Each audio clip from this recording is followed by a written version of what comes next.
Hey, everybody. How's everybody been? Welcome on back. I'm getting it ready. I'm scrubbing up, brushing my teeth, getting me some damn coffee, because everybody needs some coffee. Eat you a good breakfast, because this thing's about to hit.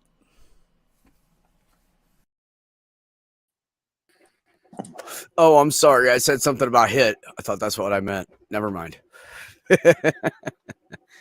Hey, look, a cat. A cat. How is everybody? Miss Jenny, you're muted, just so you know. Yeah, I had to blow my nose. Oh, You okay. know, I just you didn't want don't you to do me to do think that that you on the air. I weren't mean, muted. will if you want me to, but No, it's okay. I okay. don't No, want, no farting either. no, Okay, that's the president's job. All not right. really into the farting thing. It's not one of my kinks. Well, apparently, Yeah. it's Donald Trump's. They said that Five more guys. he's. They said he's stinking up that bed, that courtroom, real bad. God. Why doesn't he just admit that he has to wear fucking Depends and go clean his ass? Well, apparently, they said that a report said that he falls asleep and it gets let out. So he's not even around to smell it. I think that's a riot. So he really is clenching his ass cheeks all the time. Might be. Hello, Spooky. Hello, Trees. Hello, Robin. How are you? It's good to see everybody. For sure, for sure. His ego won't let him. I know. He just thinks he doesn't have any problems. It's the rest of the world. He's fine. He's part of the Drumpf legacy. You know, he's great. I would have loved to see him sitting in that courtroom while all the um, jurors were coming through and telling him how absolutely much they hate him. I know, right? Like, how did Oh, I that miss would have been that just one? heaven. How did I miss If I was in that the audience, one? I'd be applauding. Right? Yeah, literally. Like, I really want to know why I didn't get to fucking see that. Right? Well, I guess they're not going to televise it um, because it's a federal case. Really? I think that's what I heard. Bastards.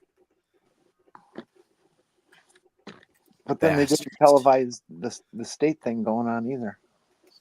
Yeah. Mm, Well, some of the judges were saying no because they didn't want any kind of raucous uproar, any distractions in the courtroom.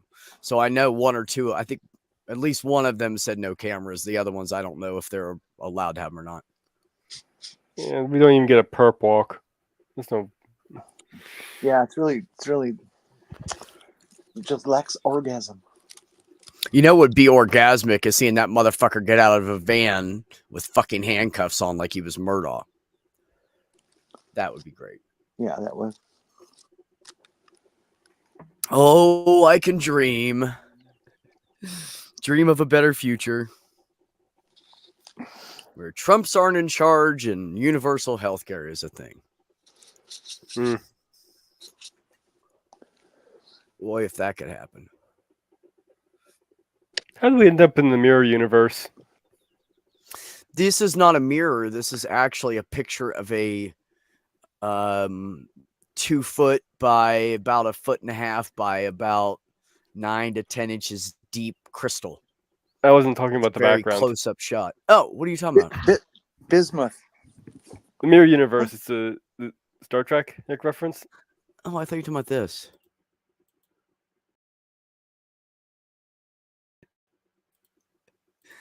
Sorry. Anyways, go ahead.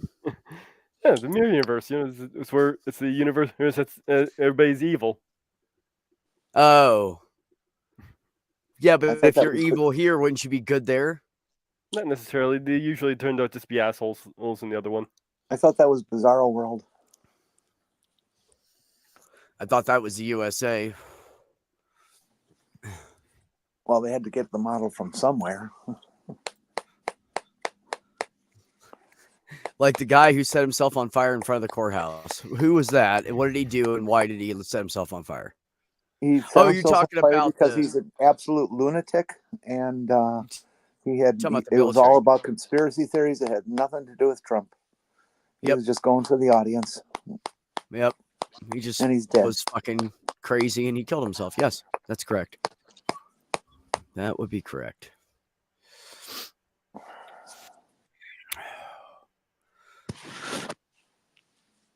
Hey, saying hi to everybody. Yeah, Hi, no, and he is a everybody- mess and ridiculous and stupid and Did everybody enjoy 420 day? I was high all day. But that's every Saturday. So on speaking of Saturdays, on March 11th, which is a Saturday, it's weird they're doing it on a Saturday, but I'm not complaining because I don't have to miss work. I'm getting my state eval on May 11th. So that'll be interesting. I won't be high that day. Yeah, good. I'm not gonna use anything extra. I'm gonna go in plain old crazy me.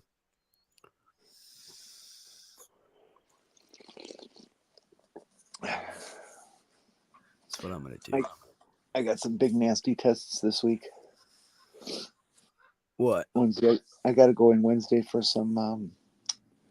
I forget the official name. Cardiolite stress testing. They pump you with a bunch of drugs to simulate that you just ran a marathon and check your heart.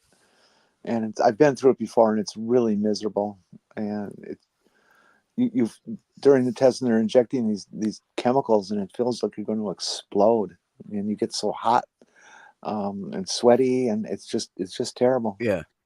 And they shoot you with stuff Oh yeah, I bet. to bring you down, but it doesn't really bring you down all the way. And so you get to spend the next day kind of wired and annoyed. Yeah. Oh yay. No. To see what kind of crazy I am.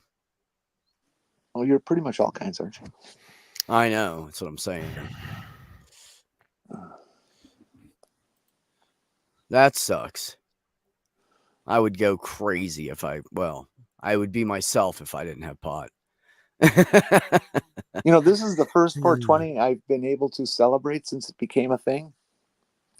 I had quit smoking pot for over 10 years, and it just wasn't a thing. And now it is. And so it was the first one I got to celebrate. Still legal here. Hi, Deb. Hi. How are you? Hello. Oakley, how are you? I'm a nervous wreck. Uh-oh. What's going Why? on? Because of the new job? Yeah. Oh, okay. You'll be fine. Mhm. You will be. It's just old home week for you. It's just medical terminology. You know that shit. I know, but it's been like I'm just a mess, anxiety ridden. That's why I came in here so I could talk Aw. to you guys and feel better. What kind of job is it? I actually am. Sorry, let me gather myself for a second. Yeah. I got Deep breath, hired Deb. at. Yeah, right. No kidding. In through the nose, out through the mouth. You're gonna laugh when I tell you where I'm working. I am working at North Star Psychiatry. I am their new medical assistant. I'm going to be doing, I'm going to be doing their monitoring and giving their ketamine and IV ketamine, their nasal ketamine, and their TMR treatments. So it really is right up my alley. I'm just really nervous. And you can lose it right at work, and it'll be okay. It'll be perfect, right? Like, come in here, Deb. We have a little rubber room for you. No stress. It'll just be all your fault. Yeah, it's so funny because they're like, IBBH. the doctors. Mikey Famines here. Hi, Mikey. Oh, hey, Mikey. Mikey, he said, "Doctor, heal thyself." Yeah. It's funny because they still don't think that I actually need to be on anti-anxiety medicine, but this is me, no anxiety medicine.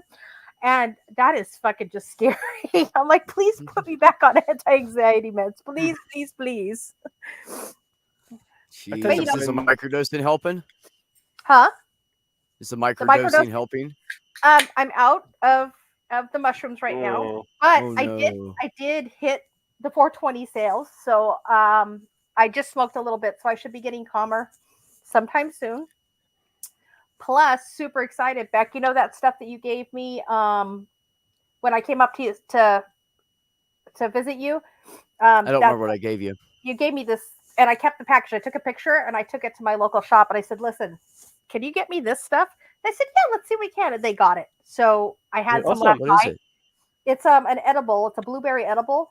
Oh, Yeah, and I slept for 5 hours straight, which is absolutely fucking amazing because I only sleep for like 2 or 3 hours most of the time. But I slept for 5, then got up and took another little itty bitty dose, and then slept for another 3. So I actually got 8 hours. It was just a, you know. So yes, I did say ketamine. Yeah, I've been doing a lot of. I mentioned ketamine. Everybody gets very, very excited and very happy. I don't know. I got nothing, but go ahead. No, it's really cool. The ketamine treatment. Of course, I had to start doing a lot of research because you know me. Like literally, ketamine is allowing for restructuring of pathways so that we can have a decrease in depression. So, and it also only takes minutes to have an effect with a ketamine treatment, whereas the regular antidepressants take 4 to 6 weeks to get optimal effect, whereas ketamine only takes a few minutes and it lasts for up to 2 to 3 weeks. You have to keep coming in, but it is a 2-hour session. We can't let you leave when you're high, so I get to sit with the people, monitor all 3 rooms. And I'm going to be doing a lot of work with PTSD. With the TMR Nice. stuff, which is really cool because that's again another thing. I'm just super passionate about mental health. You guys all know that. So Yeah. I'm really excited. There's even some kids. They're the nasal stuff they use. There's approved pediatric doses now, so that's going to be amazing. I'm really excited to see where it goes and what I can learn with it. Plus, Beck, If you get any extra samples out of the trash, just send them down to me. I will. Plus, there's an opportunity. There might be. We're just keep our fingers crossed. There might be a money making opportunity for you, me, and Kyle because they ask like what I told them about my TikTok stuff, and I'd been on a break for a long time and whatever. And they said, well, we're really looking for somebody to maybe get out there and do some do some stuff about mental health. And I said, check out my page, see what you think, whatever. He likes my stuff. And I said, he goes, well, what if we paid you to do some content? And I said, well, that would be cool. I would be totally down with that as being part of my job. I said, but you'd have to pay my producer and my guy who, edits all my stuff too, because we're a team, we're a 3-person team. So if they pick it up, maybe you and Kyle can get some compensation for your helping me out with the TikTok stuff. That would be awesome. Cool. Yeah. So I'm really excited about But that. that's just Kyle right now. I only do YouTube stuff for you. Well, you used to do my TikTok, didn't you? No, I would sit in the chat and be a mod for you, but That's that's it. what it was. Oh, okay. Well, apparently you just got hired for TikTok too, because I told them I had 2 people on my team, and it was you and Kyle. So, When do you do your TikTok thing? I haven't been doing it. I think it's been 9 months now. I took a big fat break because they effed with my meds, and I haven't gotten back out there. But I need to. I have to say something about this. Yes, go ahead. Go ahead. The only religious person in my chat. Here we go. Look, they're not pumping ketamine into kids. They're trying to solve people's mental health issues with drugs that have been used for a long time for many other things. So they're not pumping anything into kids. You probably give your kids worse food than the scientific community puts into any child. They're always trying to help, and they always do it on adults first before they ever look at children. So, and like Beck just said, it's completely approved now for pediatrics. It's a very, very small dose, but it's also the whole point of it is one of my things that I did on my video for TikTok was I talked about there is a large number of people as young as 7 and 8 years old being diagnosed with depression, anxiety, and PTSD since the pandemic. So this is something that had to happen because we don't want to breed a whole nother generation of kids and people who are dependent on drugs every single day, if you could do a ketamine thing for say 2 years, 3 years, and rebuild some things to make sure that um, That's been a Rebuild the concern. neural pathways, right? Yeah, that's been a concern of mine with how kids got affected by the whole pandemic. oh, it's ridiculous. It's absolutely ridiculous. I'm sorry. I'm trying to figure out who I'm talking to. Sorry, Maud. Age. Hold on a second. Maud, I didn't know you were here. But also, when I say Christian, I'm talking about the typical Christian. And you do not fit that because you hang out in the atheist community and we're all cool. And you actually like have good conversations and have an open mind. So, no, you're not. When I say Christian, I mean the typical pain in the ass Christian. So I'm sorry if I offended you. Was that you, Range, that was just talking? Yeah, that was me. Okay. No, it's a very real concern. Like, for example, my daughter is a teacher. You guys all know that because we talk about it all the time. The thing is also is that we're now seeing, like, she has a kid who they thought might be bipolar, but since they came back from the pandemic and they're now in school full time, it is absolutely 100% the kid's bipolar. He is just not regulating well at all, and they've recommended that he start to do some type of ketamine stuff because it is actually it will help him rebuild. So he's being considered in a trial for kids who are bipolar. This is a new thing. Ketamine hasn't been tried a lot with bipolar people, just with depression, anxiety, and PTSD. But it kind of makes sense. You know what I mean?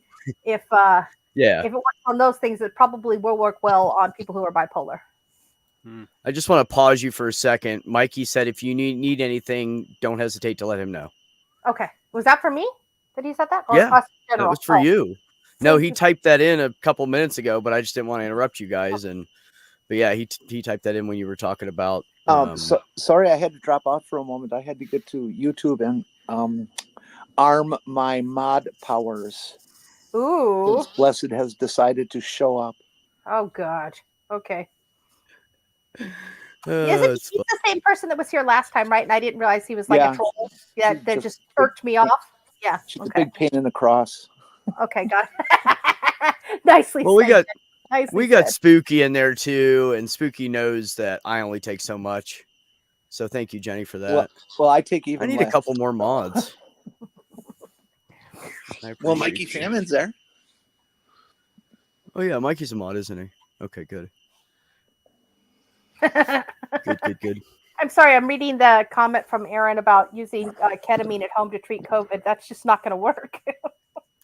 Yeah, I love how people who tried to use horse dewormer at home to treat COVID are shocked by the use of medical grade ketamine in a clinical setting. I know, right? And by the way, I have a quick PSA. Can we stop calling it a hero dose? We should call it an idiotic dose. Anybody call in, I took a bunch and I lived. I took a hero dose. It's not heroic. It's fucking stupid. It's when people like take a whole bunch of something to the point of they could probably OD and they make it through it and they call it a heroic dose. It's not heroic. It's fucking idiotic. Stupid.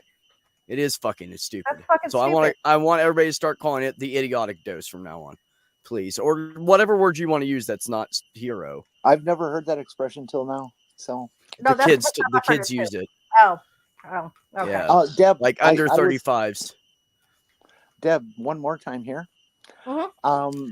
You said that your group is doing TMI. Have you ever gone through that? Tried that? No, I have not. I was approved for it, but then I changed jobs and I lost my insurance. So when I get my insurance back, I am going to do the TMR for my PTSD because that would be 2 less medications that I'm taking. And currently, I take like 7 meds for my mental health, and it's time to start doing something a little more proactive because I just got off trazodone because I found the devil's lettuce works really well for me at night. So yeah, it's something I can't wait to do. Have you tried it? No, they approved me for it also, but then they said they want me to be there 21 days in a row. Yeah. Every morning at the same time. Yes. And I couldn't afford the cost of gas. I have to drive 50 miles, and Hi, 50 Porpoise. miles. Let's see, that's 350 miles a week. I can't That's a afford lot. it. Yeah, that's Damn. a tank of gas. I'm just too broke for that. No, I can I don't totally. know, Aaron. Maybe. So Uh, I'll spend my life in major depression. What the fuck? Somebody's got to do it. You know, it's interesting. Right there with you, Jenny. I Yep. honestly think, Jenny, if they the more they do it, because it's been out for a few years now, but the more they do it, the more they're going to be able to fine tune it. So maybe it won't have to be 21 days because um, I, when I was talking to the lady who hired me, and then I met with the doctor and the medical director, they're saying that their standard is 14 days. So that could be, I mean, that could be great that they cut it down by a whole week. It still makes it's still a lot of effing gas, but I 14, think it's very convenient that it's the next door from my shrink's office, but oh yeah, but still, that's a lot. Yeah, because that's a 2 hour treatment. No, that's a 90-minute treatment for that where I'm going to be. It's going to be a 90-minute treatment because you have to go Um, with my office. You have to go immediately from the TMR to your therapist's office to talk through it, so you make sure that you're on the right frame of mind before you leave the office. So, oh, I hadn't heard that. well, that might That's just be interesting. my office.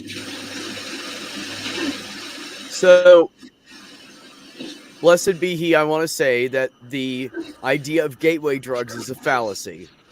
Either someone has a addictive personality and are likely to use more drugs, or they won't. I was in a phase If for a while of using all kinds of drugs after my mom died. You know what I did? if, I walked away from all of it.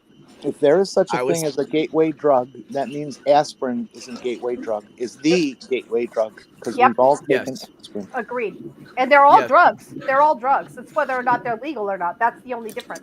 And I live in Oregon, so up until 2 weeks ago, everything was legal here. So there was no, but they just reversed the law because people are dumb and couldn't do moderation. So now you can get in trouble for having. I no no I understood that they felt they had to drop it Mhm. because they didn't have enough treatment professionals to take care of the issue. They just felt that they prepared well enough to do it. Yeah, yeah. How is that sound? No Oh, more noise. Stop it. Is Come that on, you, guys. Porpoise? What is sorry. that? Oh, okay. What It the was hell? Porpoise. Sorry, I muted you to test. Oh yeah, Dare. It is you. Yeah. Do you know? I have a friend who's. Donuts are really expensive. They said that I have several cop friends, and they said that's actually the worst program they could have ever done because they introduced all of the terminology, all the things they thought they were educating children on drugs. Well, they educated them, right? They educated them on what to ask for, how to use it, so on and so forth. And then they got all these stars to make these commercials who were fucking stoned while they were making them, and kids are looking up to it and going, "Oh God!" So a lot of people I know think that was the worst thing they could have done for kids. I hated Dare. They didn't invent that, by the way. Who did? I did. Dare? Not me personally, Yeah. but back in our hippie days. Oh, And we had our social service agency, Grassroots. The main philosophy of the hotline was to deal with clients in a non-biased way in terms of drugs. We would get people, thousands and thousands and thousands of people call a year with.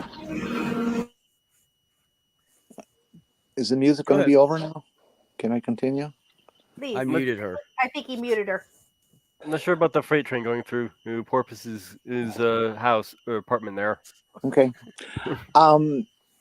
People would call up and say, "Oh well, I found this pill," which means that they went into their grandmother's medicine cabinet, and I want to know if you can get high, And well, we wouldn't sit there and be like some pompous Dare person and say, "No, you can't take that. Don't take that. No, just say no." We would educate them to what that drug is and how it's going to kill them, because it wasn't intended for them, and it's a fairly dangerous drug. People wanted to get off on warfarin. Well, if I take a bunch of these, well, yeah, you'll bleed to death. Yeah, that'll be fun. Yeah, your eyes will bleed and stuff. It'll be really cool. And so that was our position, is that people will make proper decisions about their drug choices. You can't stop people from doing drugs. Okay, so educate them at least so that they understand what it is, what is addiction, how are you responsible for yourself and your path towards addiction. How are you responsible for taking care of other people that you take drugs with? The whole thing about I'm not here to tell you no. I'm here to tell you how to not kill yourself doing it. Which is that's actually smart, because you're right. Nobody can make people stop doing drugs. If they want to do them, they're going to do them. If they don't, they don't. Okay, well, I forgot Fallout 76 did that. What? Oh, it played music? Well, it was supposed to go through my headphones, but it doesn't really pay attention to the system settings. Yeah, they either had Prozac or Valium. Hell yeah, John. That's right. That's why they called it Mommy's Little Helper. It was Valium, man. Back in the day, it was common for women to take Valium just to get through the day. I mean, come on. You fucking had to deal with your husband when he came home, and then you had to deal with kids and all that. Sheepers. My mommy never did drugs. Oh, well, wait, no, that's not true. She did drink a beer every day she got home from work. My mom did just about every drug under the sun. Yeah. My mom was a raging alcoholic who hid jugs. I mean, I'm talking jugs, big jugs of wine in every closet in the damn house. So. My mom had a stressful but yet job. But it had no money to buy you food. No. That's the thing about it, Beck. She had money to buy the things she needed. Like, she had the Velveeta cheese. She could have her Velveeta cheese, but we had to have the Yicky government stuff if we got anything at all. So my mom is the queen of neglect and abuse. So my mom never would have purchased Velveeta cheese unless she was using it in some weird recipe. Ever. Ooh, I got a whole free carton of milk Velveeta from the food bank. Ooh, see that? My mom was a pill popper. I'm gonna make cheese balls. Ooh, my mom has never done drugs and has never been drunk. My mom doesn't drink anymore. My mom never did drugs. My mom never did any drugs. She was so afraid her mother would find out. Dude. She was like, your Nana, she would have killed me. That's what she said to me when I was like 17. Totally should have got her high. It was like 6 or 8 months before she died. Totally should have got her high. I suggested to my mom that we get a big long straw and for when they bury her, and I could come by each night and dump a beer down it. But you know what? I didn't smoke my first joint until I was 35 years old, and I didn't smoke until drink alcohol until my youngest was 16, and then I would drink. Other than that, I didn't do it. But I'm making up for lost time now. But I think a funnel would be more effective than a straw. Tubian, have somebody invited all these religious people in? But there's only 2 of them, and one doesn't preach religion. Oh, hitting the like is free and easy. Help support the channel. Good idea, Ian. Thank you. Great idea. Tubian, to be fair, they had all of the German soldiers hyped up on amphetamines too. So why wouldn't Hitler take it? Americans did that too. Oh God, yes. Oh, I'm sure. Absolutely. They still to this day do. My son's in the Navy, and when he was on the ship, the guys that were on deck, he was under, below deck because he did not like the high intensity of the above deck. The soldiers were actually encouraged. They would slit their lip, on the inside, and then put in the nicotine so they could keep going for 18 hours at a. That's so fucking horrible for you, But they expect the soldiers to make fucking minimum wage, but yet go for 18 hours like that in that kind of stress. I mean, it's ridiculous. Yeah, we used to see shit like that all the time back in the day, Captive Death. You know the difference? Most of the roofs were flatter and they had luggage racks. These days, they just fly off. But the luggage rack, man, that always saved Mom's coffee cup.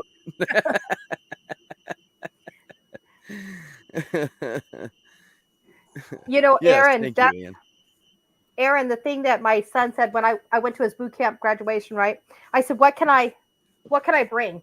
What can I like? I want to support the people who supported you during, during your boot camp. Because my son's an introvert, so boot camp was not easy for him. He's like, there's like 5 guys. I go, well, tell me, what should I bring? What should I bring?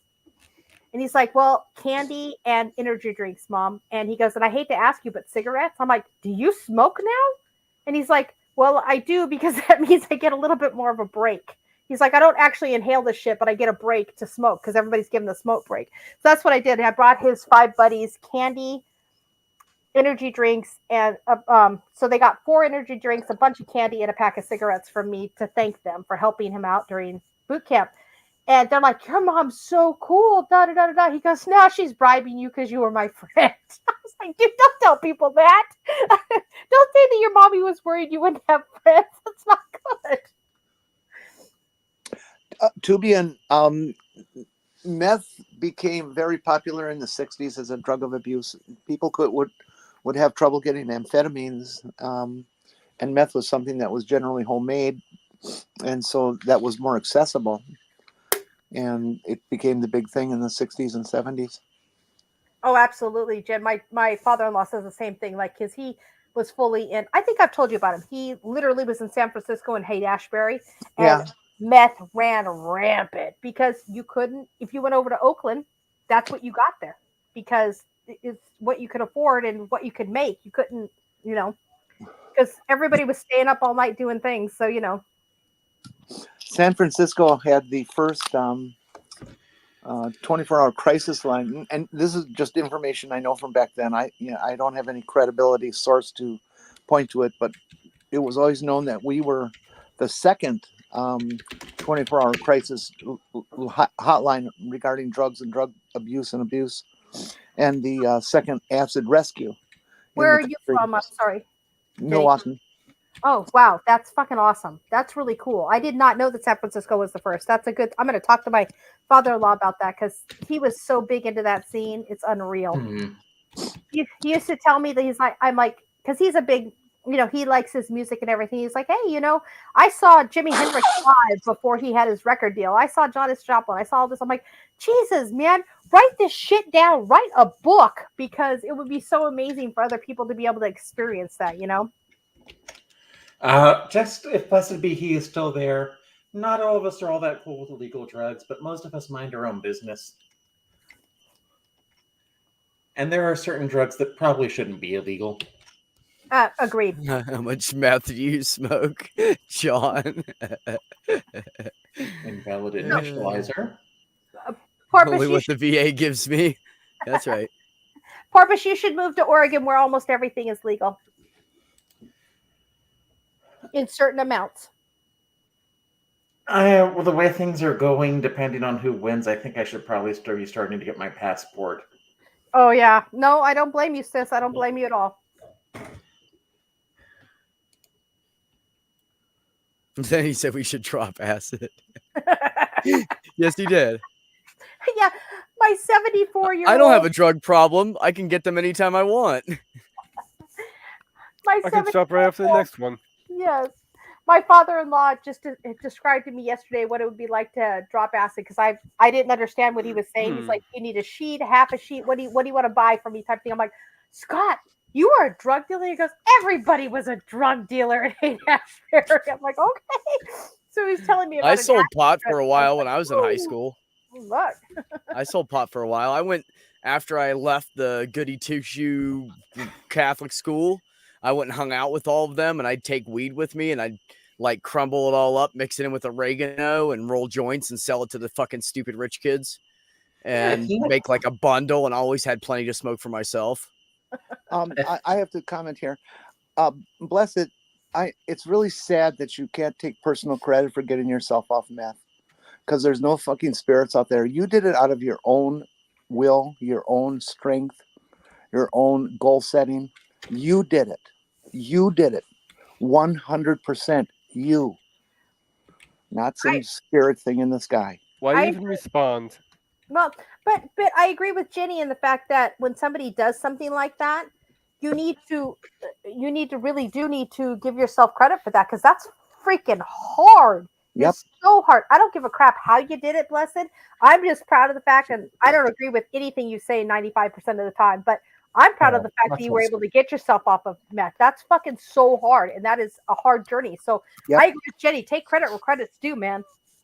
That's what it's trying to tell me. It's like these athletes. It annoys me that these athletes they get a touchdown and they, oh Jenny, you God, cut out? God. No, Buster, you did it because Friday. you've been working on doing this for 20 fucking years, and that you have gotten hurt, you have gotten tired, you have arranged your life just for this, and you have succeeded. Don't you dare give credit to some goddamn mystical thing that doesn't exist.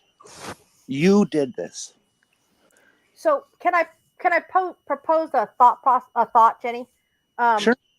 Something that because I don't give a shit where you find your center, if it's a doorknob or a flower or some make believe deity that works for you. If that works for you, that works for you. So like, is it not? I don't know. I don't believe. I'm an atheist, but I think that sometimes people need something to believe in, even if it's not something tangible, but they need that to center them. So, I mean, what are your thoughts on that? I agree with you.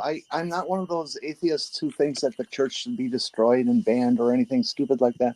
The church can be a definite positive force in the community, can be a definite positive force in individual lives and families' lives, that sort of thing. But we have to do a much, much, much better job of keeping it the fuck out of our government, because Oh, it's screwing up the country. So I also had putting that into something that isn't real can be potentially a problem, because if you come to the realization that isn't real, that undercuts you completely. Well, I was involved with the what was it, Universalist Church, for a time, and that's the one that they welcome everybody from, whether you're Jewish or Hindu or Catholic or whatever. We all come in. We're all going to be spiritual and praise some higher power or something.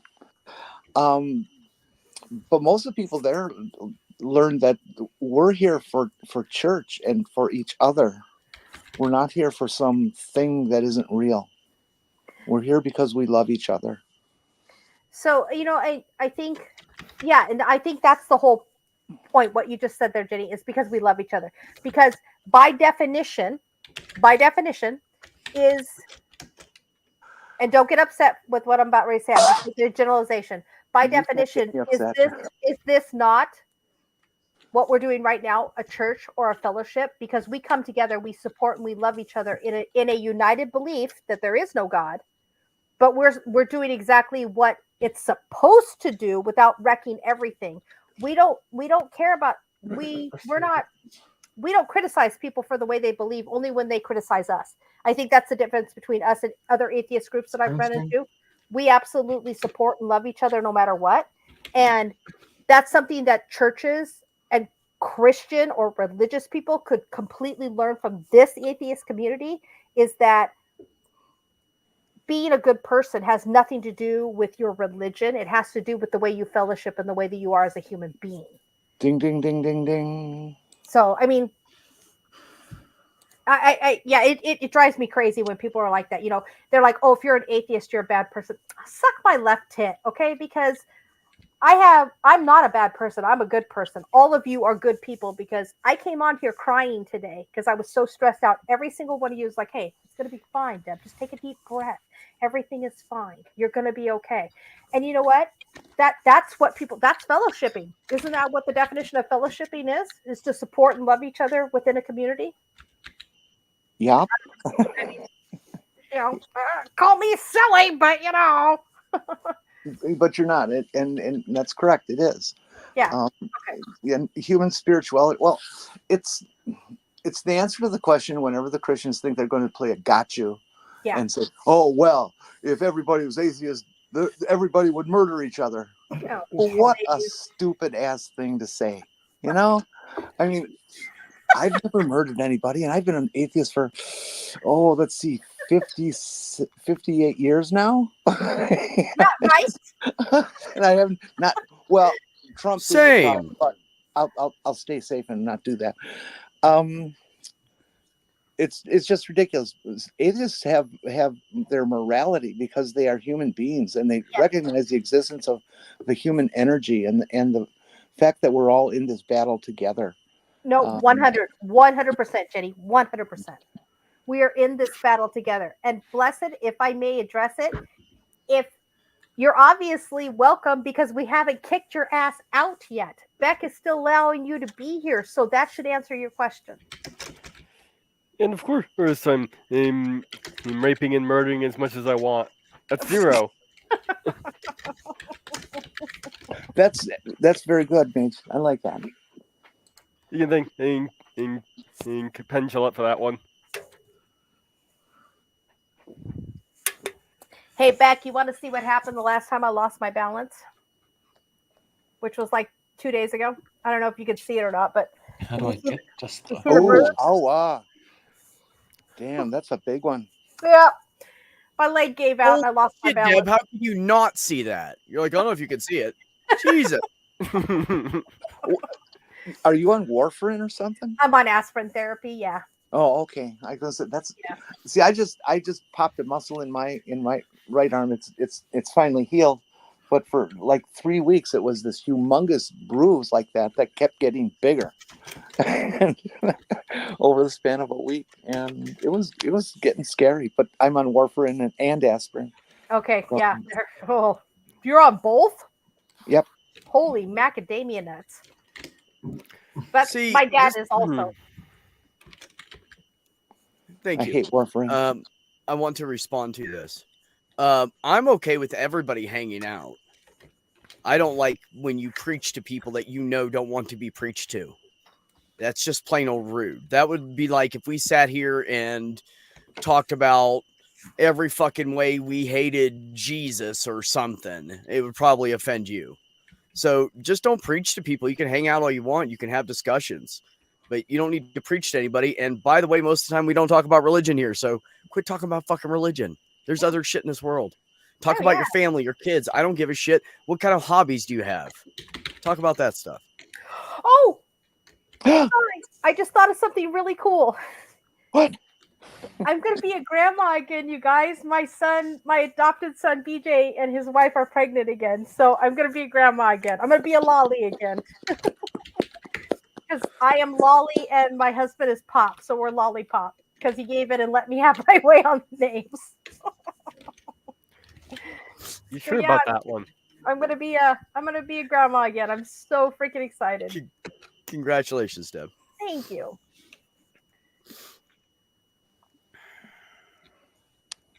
I'm done with that grandparent thing. I'm only a grand aunt, a great aunt, whatever they call that stupid thing.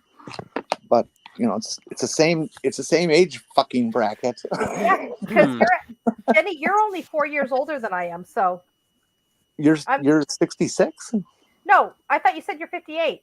No, I'm 70. Fuck me, man. Okay, I would have never guessed that in a million years. I know she doesn't sound like she's 70 at all. Not at all. More like 60. I would have Maybe. put her actually, like I said, I thought she was closer to my age. So Yeah. I unfortunately think that I may be one of the people in my family Church Unite. that's happened a few times who's lived over 100. My grandma died at 107. oh, And she was just bright and lucid into her 70s and 80s and 90s, you know, that's too. amazing. So maybe I'm following her pattern. It would be nice, I guess, because she wasn't sickly or anything either. If you Yeah, want to that's live how long my Nana was. I really hope that I end up like her. She had a stroke at 92, but if it wasn't for that stroke, she probably would have lived to be like 98, 100. I'm pretty sure. My dad keeps threatening to live to be 112, and I keep telling him I wish he wouldn't. I love Hey, him. Blessed, So much, I have but a that's hobby kind for of you. Huh? Blessed, I have a hobby for you. A hobby is an excellent thing just to take your mind away from everything and focus on something that isn't important. Coloring books, adult coloring books are all the rage, Oh, I love them. and it's something that you can do for a minute, 2 minutes, 10 minutes, whatever you want. leave it and come back to it, and it's exactly where it was. Okay, but if you're going to get a coloring book, I warn you not to get a Methodist coloring book. As we know, God hates Jews, and God hates liars, and God hates people who color outside the lines. No, really? Oh, that's awful. And those of you who lived through the 80s might remember that was a Dead Milkmen song. Yeah, no, I did. I knew it immediately. I was like, I know that song. Hey, so can I say something to you, Blessed? I am also a I have on and off throughout my life. I have been a stay-at-home mom and wife, and for the last 2.5 years, I've been a stay-at-home wife and daughter-in-law, taking care of my father-in-law. So are we really all that different? Just because you believe one way and I believe another way doesn't mean we're all that different in being human beings and being good people. Just something to think about. Oops, hold on. I'll be right back, guys. Yes.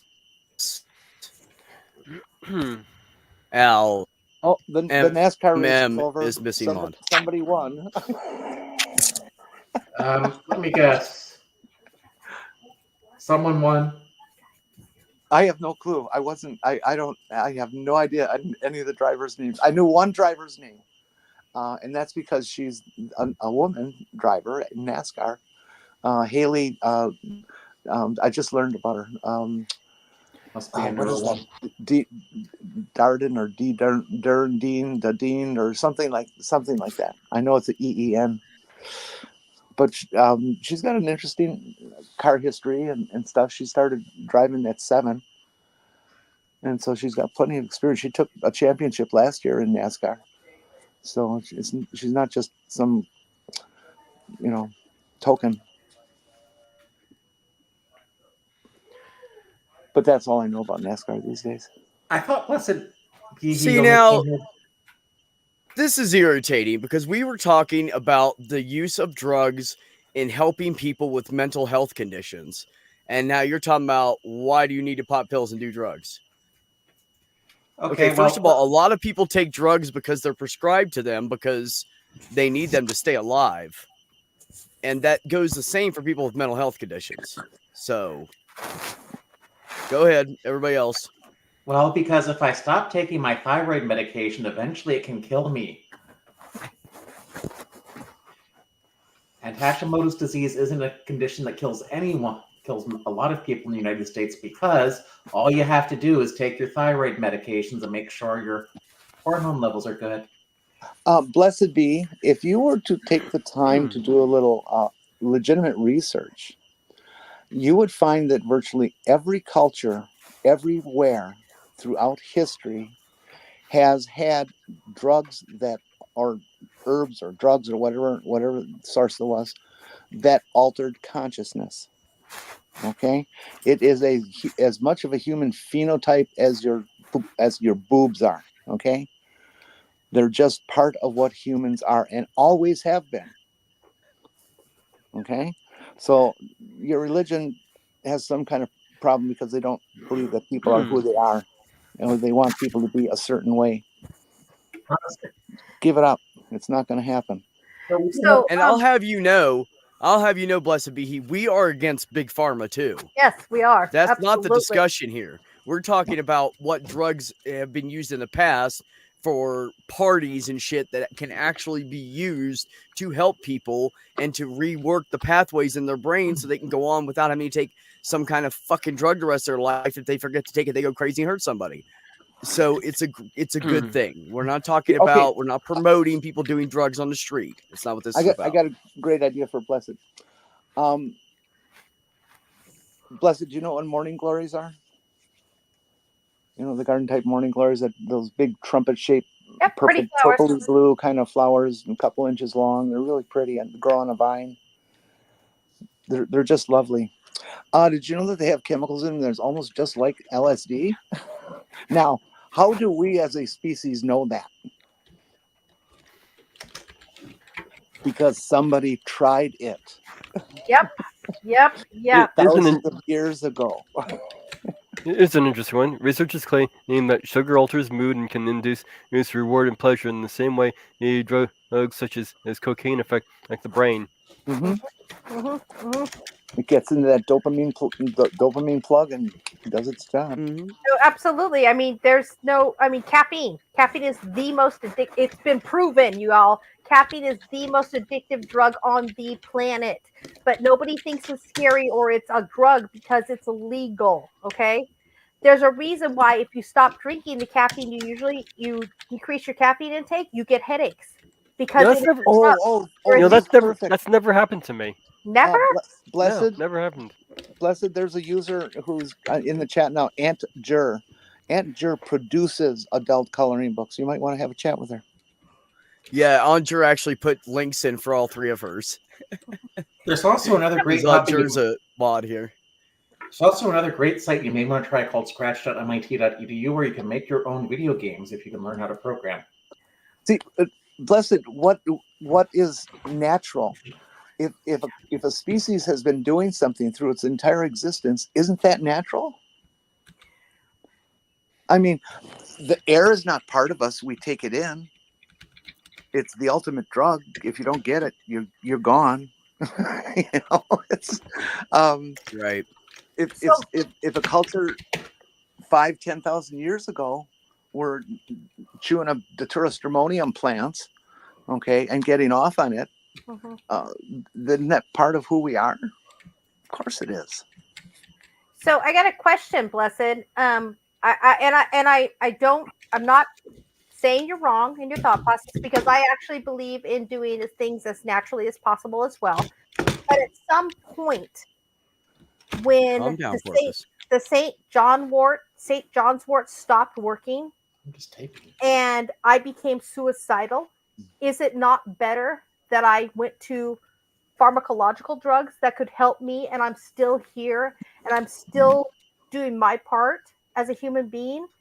Isn't it better that no, cancer is very natural, Blessed. You're completely wrong. You need Every species on the planet gets you cancer. absolutely need to educate yourself and look it up. It is natural. It is actually natural. It occurs in your body. What? Oh, I'm sorry. No, I have to be quiet because I'm about ready to go off. Sorry. Just quiet. Anyway, Blessed, go back to my thought process. At what point do you say for your children, do you say, okay, I'm going to stop doing everything naturally and get them more help through pharmacology? Because there has to be a point when you say it's better to have my child be alive and be on pharmacological agents to help them than it is to have them dead. There has to be a point, right? Let's see here. The micro tom tomato must be better than the purple tomatoes that were genetically engineered because they're natural.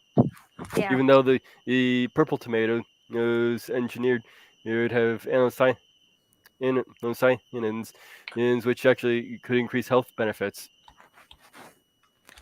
Yeah, to say that cancer is not natural is it. I'm sorry, but it is. You really just need to educate yourself, because now I will give you this, Blessed. I will give you that's the things that we do as human beings. Some of the things that we introduce into our lives can increase our cancer rates, but it is not the sole cause of cancer, because cats get cancer, dogs get cancer. Every species on the planet gets cancer, and that is just a fact. Blessed, I suspect you don't even understand cancer at all. Cancer is nothing more than a group of cells in your own body that have been with you for however long, go crazy, and they multiply by mad in mad amounts.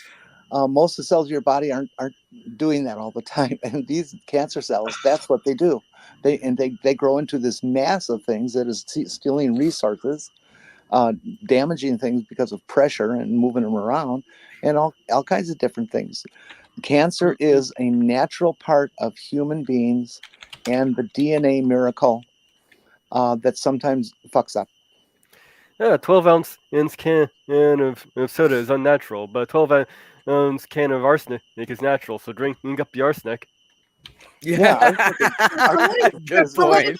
Point there. There is point, Mage. absolutely, because Arsenic's an element and all over the world. Some of them, someone in here said they take medication because of high blood pressure and AFib. Okay, the most common drug for AFib is digoxin. Okay, digoxin is derived from a plant called foxglove. Okay, so you have to. I applaud your thought in let's stay natural, do as much you can, but at some point, Blessed, you have to say enough is enough. You can't really bury your head in the sand and say, because you're doing yourself and your children an injustice. Do you know, Blessed, that back when I was an EMT, one of the jobs I had, a few times a week, I picked up these cancer patients and I took them for the radiation treatments. Yeah. And I had this lady. She was a Christian her whole life. Mm-hmm. She had never drank. She had never smoked. She'd never done any drugs. She made homemade food for her kids. She didn't even eat food out of a can after like 20 years old. And she had fucking cancer in her damn throat. Yeah. And it was eating her fucking throat away. And No there she errors. was going, oh, well, I'll just keep praying. So, Blessed, let me But ask you know what was keeping her alive? Science. It wasn't God. It was chemotherapy. Blessed, let me ask you a question. Back on something that Beck kind of just touched on. So you said you're a proud stay-at-home mom and a proud wife and child, right? Okay. So I'm going to absolutely just, think that maybe you have marital relations with your husband. And because you have children, you've had marital relations with your husband unprotected, correct? I'm sure that's where we're at. So I'm going to finish my thought process. Are you aware that if you are HPV positive, you could give your husband testicular cancer? Sorry, I said that really wrong. Testicular cancer, because HPV causes cancer when spread to, it can cause cancer in women, also in men. That's how Michael Douglas, we all know him, right? Okay, he had mouth and throat cancer because his wife had HPV and they had oral sex. It's a known fact. Look it up. So you can't say that it's caused by riotous living because you're religious. The Bible says, go forth and multiply, lay with your spouse, have children. So if you do that, if you have HPV, you could give your husband cancer. So that's not natural. I'm confused. No, it's interesting how Totally God. natural. It's interesting how God intervenes as soon as the chemo kicks in. Yeah. Oh my God, that was really good, man. Yeah. That was really good, After the man. surgery's done, after they're stitched up, after they fix the heart and the brain, then all of a sudden God jumps in and goes, "There you go." Yeah.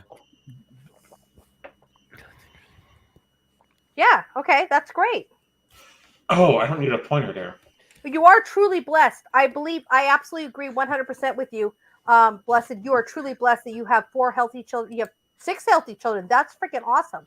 That has nothing to do with what we were saying. I was pointing out that it is entirely possible for cancer to be caused by what you consider a natural act.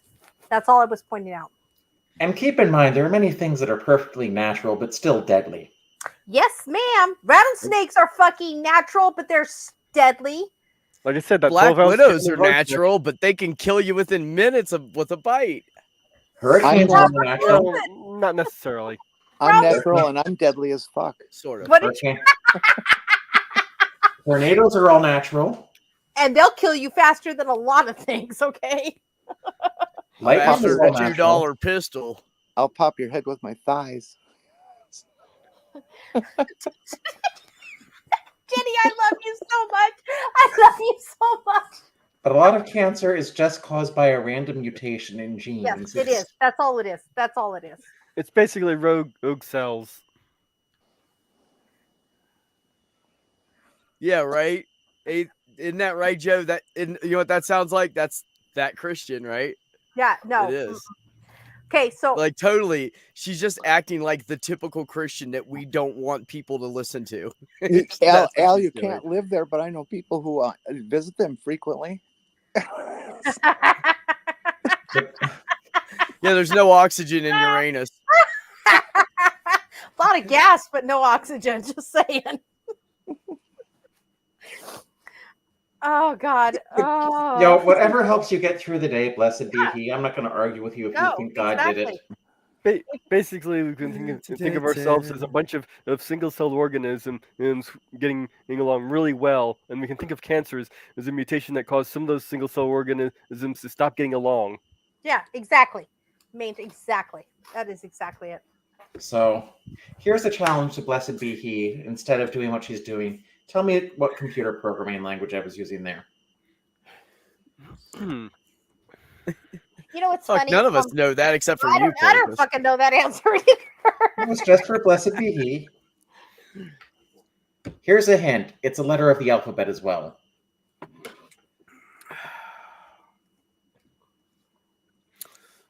You know, Yes. I'm thinking something here. So blessed be. I'm going to say one. Blessed be he. I'm going to say one more thing, and I'm going to skid off of it because I feel like I'm letting it dominate my thought process, and I shouldn't. But I get the feeling from you that you feel like if you live a good life, if you do good things in your life, and for you, it is believing in God and living your life a certain way, that life will be good to you, and you won't need to do anything outside of what you believe in. That's my thought process, okay? So I just want to tell you something, okay? I have lived my life as a good mother, a good daughter, a good granddaughter. I have served the people of my community as a paramedic for 25 years. I am a good friend. I will show up anytime, anywhere, anyhow. I will wake up at 4 a.m. and answer your call if you need it. But I have struggled. I've been put into positions where I was abused mentally, physically, emotionally, sexually by my own parents. Okay? So how is it that your thought process is right in the fact that I have lived what I consider a righteous life? I have, because I've been there for my fellow man. I have helped those who needed me every step of the way. But I have still struggled, and I've still had so many problems and so many difficulties in my life that I have to come to my friends over the internet because I can't make friends in person because it's too much for me to find solace and comfort. So how is it that there is a God that looks down on people who live a righteous life? Because I have lived a righteous life. Blessed be, I have served my fellow man, and I will continue to serve my fellow man. But it makes no sense to me, none, that you believe that way. That I'm wrong because I don't believe in that higher power that you do. Because I will believe in, and I will have faith in my friends, the people I can see around me, because these people have saved my ass on many a day. God has never shown up for me. Just saying. Okay, somebody say something. I feel awkward. My Potato. sister and my mom were religious, and they were both dead before they hit 47. I believe in the flying spaghetti monster. Oh hell yeah! Is there meatballs involved and good red sauce? Good red sauce. Well, as you wish. He's a god. Of course, it's the best red sauce. Come on now. Did you ever tell Jenny what I did to the red sauce that I made you? He about had a freaking heart attack when I did it too. I put because I'm Italian, right? I'm Italian. I put fucking cumin. I put fucking cumin in the red sauce, right? You ate it. You ate it and liked it. It was actually good. Yeah. Yeah. It wasn't very Italian-y, but it was good. It was good. Hey, I am by no means an expert on cooking and spices. I heard today that paprika is really just ground up red, roasted red peppers. Is that true? Yes, it is true, ma'am. It is true. Yes. Well, why couldn't you make your own then? I'm gonna make my own if I ever manage to grow red peppers. Huh. Interesting, because I like paprika. It has, doesn't taste a huge amount, but there's some. Do you paprika Aaron? Real quick, Aaron, if you go into Purple Rhymes with Oranges server, there's a lot of trans people in there. That might be a good place to start. Aaron, I don't know of any other. Aaron, you can track me down on Twitter, and I'll tell you whatever you want. I've got a little bit of experience. I'm sorry, what, babe? 1 minute, guys. Sorry. Hold on. Smoked paprika is the bomb. It is.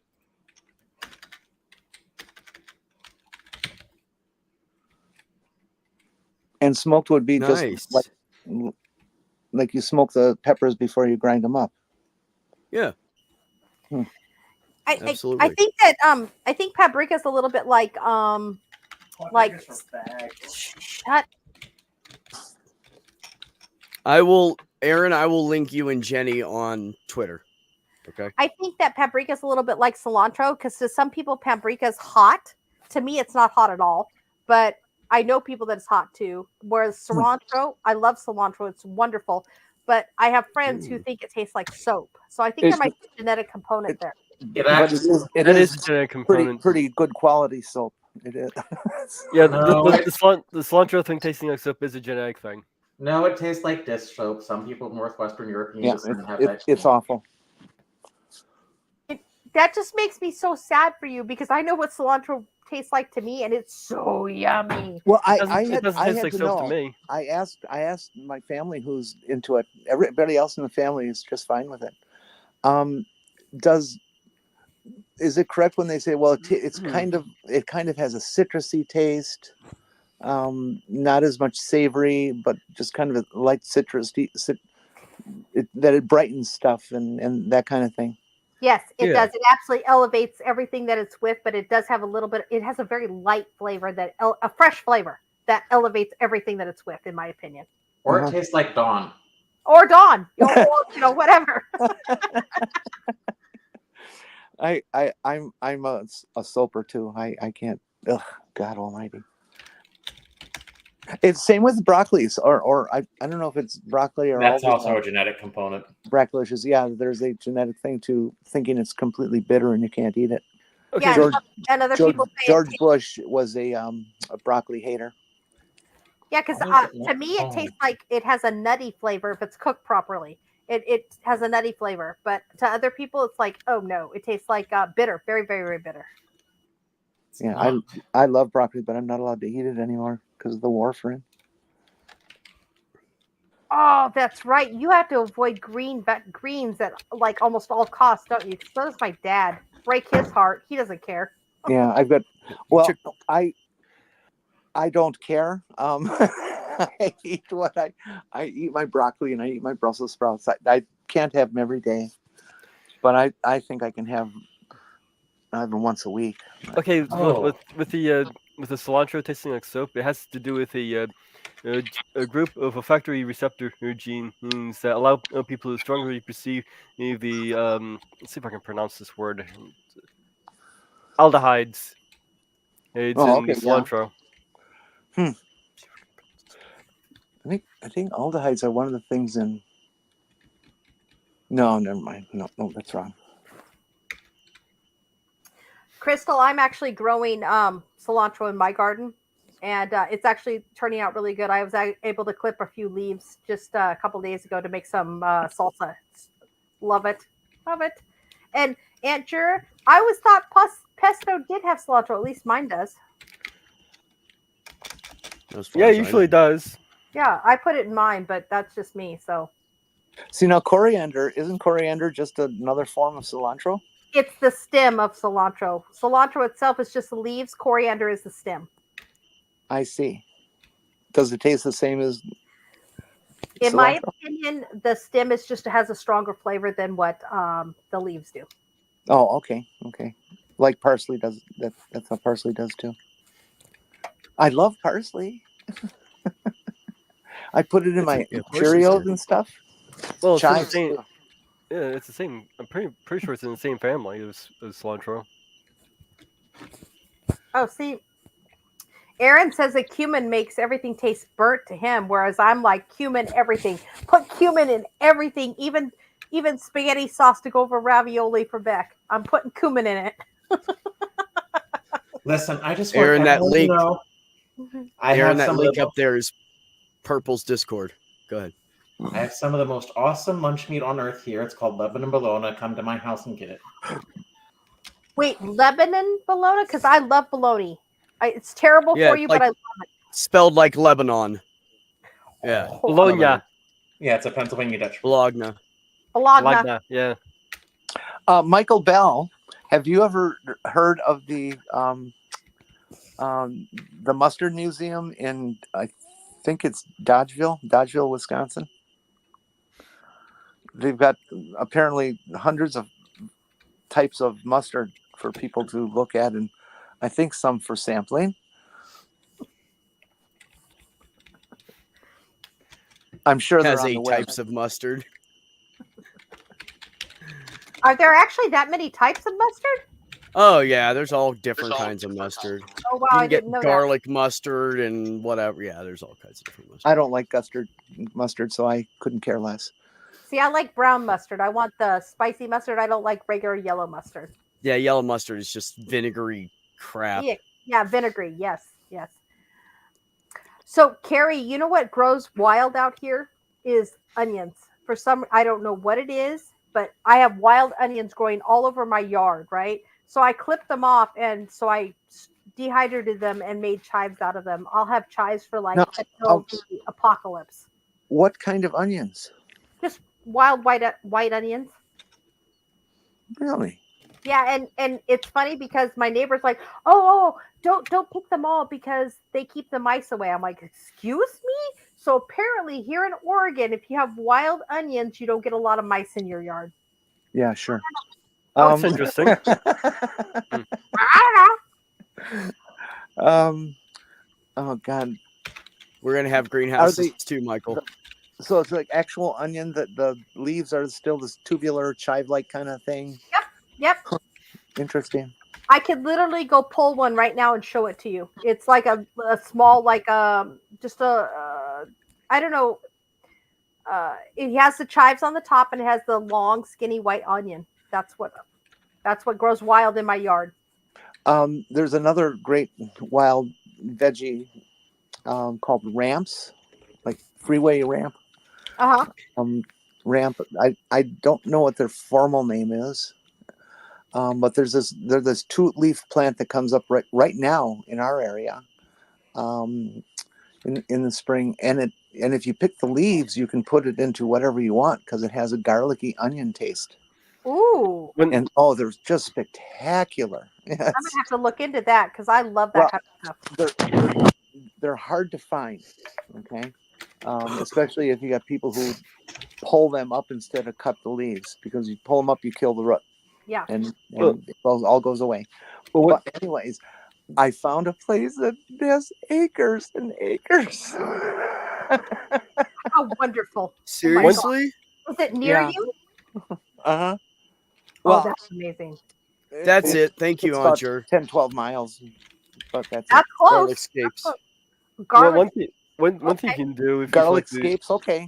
if you like that if you like explains. to have onions and stuff, you can take the scallions you get at the grocery store, and regrow those. Mhm. Very easy to regrow. I do a lot of that, Mange, because I follow your gardening. I do a lot of regrowth. Like my father-in-law, he was so excited because he literally put like a thin slice of tomato in a planter, and he's actually getting something grown out of it, a tomato grown out of it. That's a waste of tomato.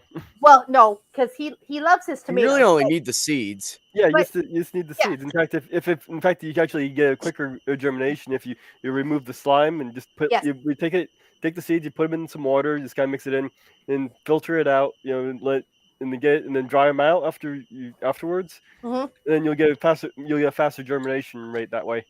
I actually germinated jalapenos. And you don't waste tomato. No, he loves his tomato, so I'll tell him that because he eats a tomato sandwich, tomato mayonnaise, and bread. In my opinion, but he loves it, so I'm like, whatever. It's a what? Did you say? I'm sorry. Tomato what?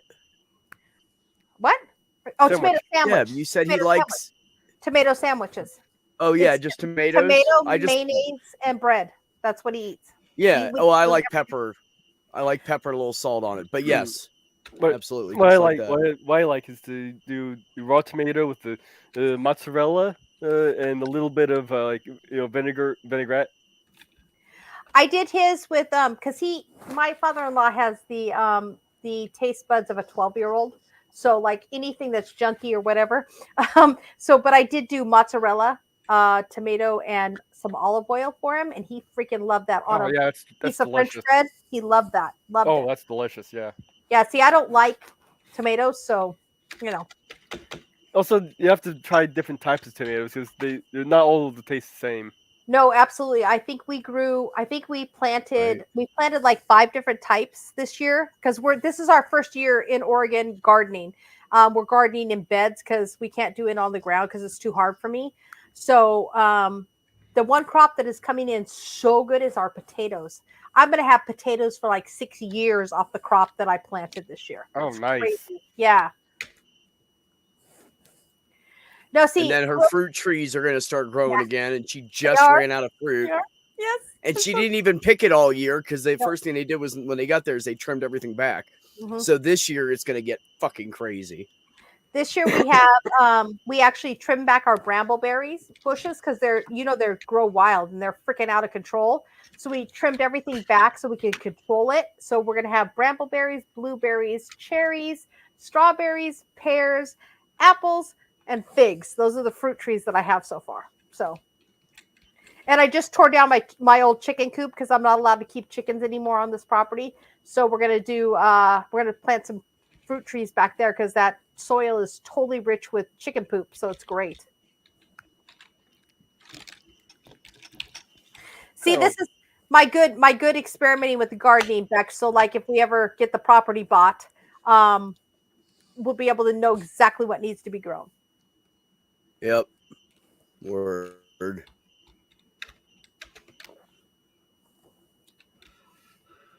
And my head's been clogged up since Friday. Yours? Mm-hmm. Ooh. Are you like, is it allergies, Beck, or what's going on?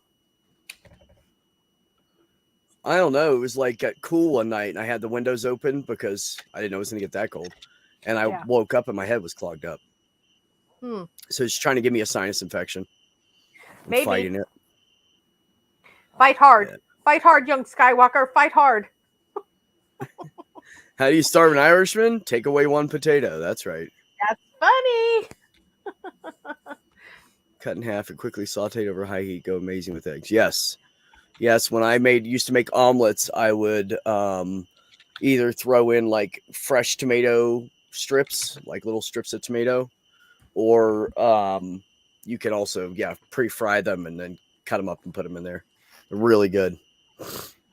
Hey John, can I ask what part of the world you're from? Because my corn, I think I'm getting a total loss on the corn because I can't get my corn to come up at all. Around. Onion, kale, chard 2, cabbage ready to pick. Peppers are happening. Tomatoes on the vine. Nice. I'd like to know where he's at. Holy crap. Texas. Oh, we'll see. Okay, our planting season must be off because I put corn in the ground when I was supposed to here in Oregon, and I'm not getting diddly squat out of it. So try growing it. Really? Try starting it first in a plastic bag with a moist paper towel. Really? So I should do a germination with it, not just go right in the ground? Okay, yeah, I'll try germination, and then you plant the little. You have to be careful with the roots, but what I usually did was is I would I would use tissue paper. That way, if when it's wet, it's easy to tear away, so you don't damage the roots. Yeah. Is you wet that and you put the seeds in that, and then you kind of blow up the bag with like a balloon. Oh. And then you can get a nice good germination out of the seeds, and then you take those starts and just put them right in the ground. Oh hell yeah! Okay, I'm gonna try that next time. Thank you very much because I love corn. I love making like a corn salsa. I think it's so amazing. But I can't. My corn did not grow at all. Nothing came of it. Yeah, there's quite a few plants like that you can start before you put them in the ground and they'll do better. I think peppers are one of those that you have to start in the house. Like I planted 2 types of peppers earlier than I should have because peppers are very much a hot weather plant, I've been told. So I started my bell peppers and my jalapenos in the house, and I put them in the ground about a week ago, and I'm starting to see a little bit of sprouting, which is amazing. So we'll see Good. what happens. Nice. We got a guy around here that can grow corn perfectly every year. Oh, I'm so jealous. In fact, he's got like 1,000 acres. It's wow. Oh, he's got a company that he contracts to give him the seed. Well, of course he does. They all do. Yeah, all big farms do. Yeah, I'm just trying to like literally do like we do beds. I did some in the ground, but we're doing like bed growth because our ground here is not real great because apparently it's so rocky. So we do beds, and the bed that I planted, the first bed is doing pretty good. The second bed is my lettuce is starting to sprout a little bit, but I'm waiting for my rhubarb to come up because I'm gonna make a strawberry rhubarb pie, and I swear some way, Beck, I'm gonna send it to you. I'm gonna find a way to get it to you. Because strawberries, there's not. I'm gonna make a reduced sugar because I know it'd be better for you, but I'll figure something out. Don't you take my sugar away. That's all I have. That's all I have left, Deb. Greens, veggies, and fucking sugar. Don't take my sugar away. Okay, so noted, sir. I'll make it full sugar for you. Thank you. Pep them in honey. Ooh. Actually, no. You can reduce the sugar a little bit because most jams and jellies are way too sweet for me. Yeah, So because if you're you a reduce super it just a taster, little so you have bit, to that do would be nice. Yeah, it's too much for me. I think honestly, because like I think the freezer jam that I put up last year is there's 6 cups of sugar per batch of freezer jam. That's a lot of sugar. I think I can make one that's probably about 4 for you, and you'd be like, oh, that's good. There you go, Deb. Oh wow. Put seeds in 3% hydrogen peroxide. Let soak for about a half hour. Then plant. The peroxide oxygenates the seed and makes it explode. Thank you so Not so much, much. Sean. Oh, I'm gonna try it because I want to try something because I want a little bit of a oomph on it because like we literally are almost done. We're halfway done with our other set of beds that we're building. They're gonna have that's where our melons and stuff are gonna grow because it is a melons need to be bought with melons. I'm told you shouldn't grow them with other things. So Shh, Deb, be quiet. A little bit of fucking fat in a goddamn fucking crust ain't gonna hurt me. Be no, quiet. I'm not vegan either, so it doesn't matter. Just like don't go too crazy. I've been rude. Marty, hello. How are you? What's Oh up? shit! Marty. Hi, Marty. What's wrong? Hi. You Something's okay? wrong. Tell me. Yeah, I'm having like an anxiety. A what? She's having like an anxiety attack. But the Oh, good news, Marty. your sound is going in and out. It's not an attack, just like a little thing. Well, we have some good news, Marty. Your girlfriend is here. Oh, is she? See, look, she's smiling already. Yeah. So, Marty, the good news is they talked me through my anxiety fit earlier, so the group is primed and ready to go to help you out. And I was talking to I'm in a Facebook group that like helps people through like poly and mono relationships, and I was talking to one of them about my ex-boyfriend, and just talking about him like just gives me anxiety because the idea of a relationship with anybody, like a relationship, not just I can have a few laughs with somebody and have that be fine, but like the idea of a relationship with somebody completely gives me anxiety. And we were talking about because I'm talking to a guy, like a friends of benefits guy in Jersey that I used to date back in the day, so like he's not a stranger. Like I was like, yeah, I have that going on, and they're like, oh, that's a good step. I'm like, why? It's just gonna be sex. Like, what step? And like just talking about because he wasn't ethical in his non-monogamy with me or his wife. yes, Like that makes me terrified of any relationship, monogamous or otherwise. Especially relationships with men, but like I was doing good for a minute, and then when I think I'm doing good, something will happen. I'll start talking or thinking, and then like it's just all slides back down. I had So, to put another hydroxyzine about 20-30 minutes ago. So so Marty, we've talked once before about, because I'm polyamorous also, and honey, I just want to hug you right now so much. I do, because I got effed over by like, we're talking like a 15 to 20-year boyfriend, and we went out on a really bad note, and to the point that we didn't talk for like 4 or 5 years, and he divorced and remarried, and he finally came back to me and said he fucked up, he was wrong.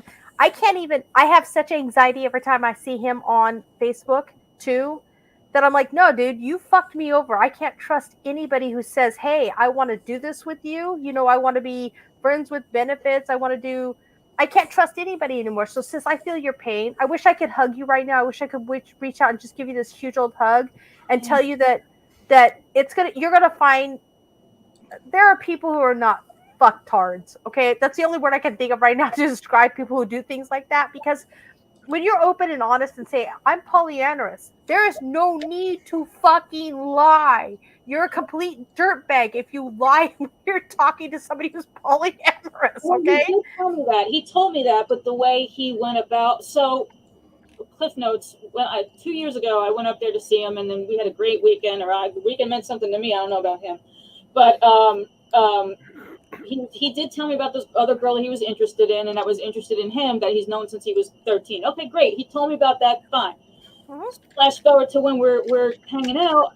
Something came over. We started talking about something, and I said, my exact words to him were, "Are you looking at anybody else besides me?" His exact words back to me were, "Besides you, no." I drive home from Jersey. I get home on a Sunday. Monday, I stay home from work because I was exhausted from driving. Tuesday, I go to work. I come home and I say, "Hey, how was your?" I leave him alone for a minute to give him a space because he needs all this. He needs like a light year worth of space.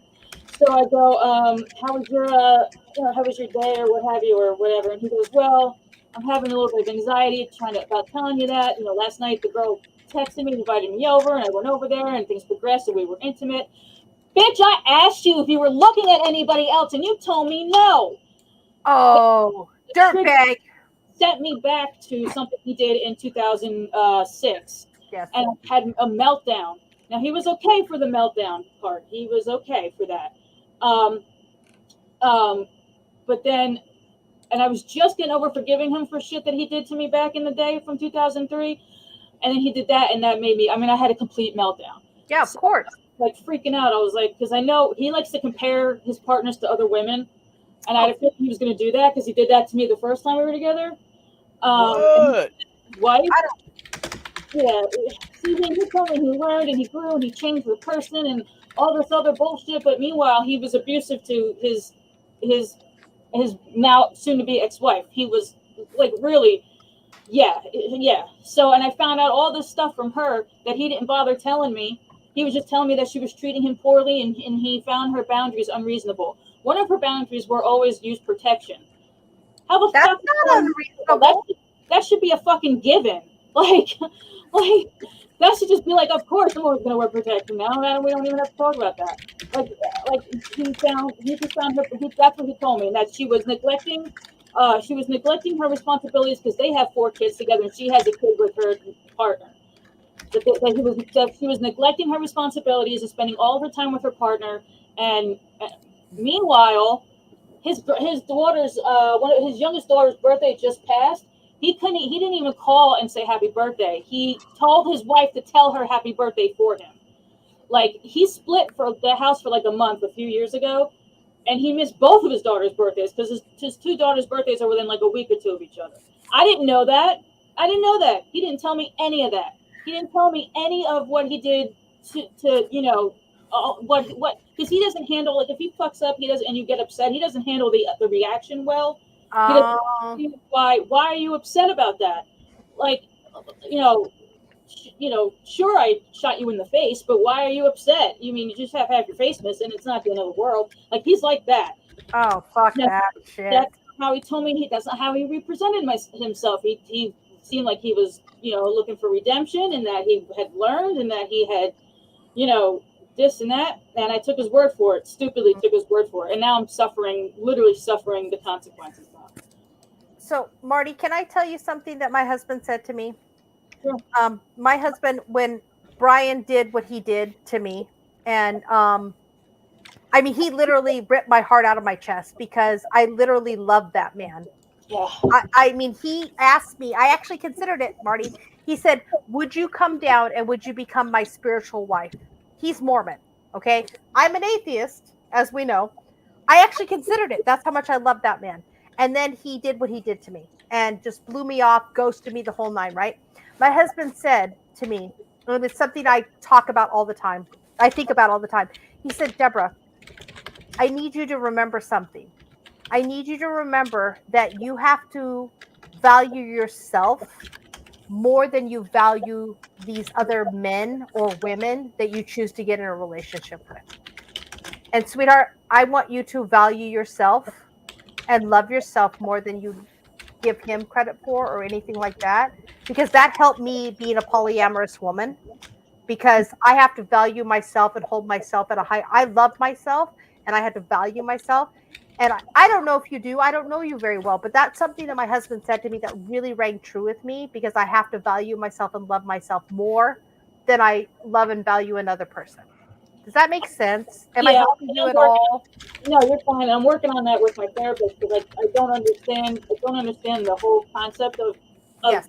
how to love yourself. I'm like, I don't get it. Like, what do you do with that? Like, how do we do that? I don't know.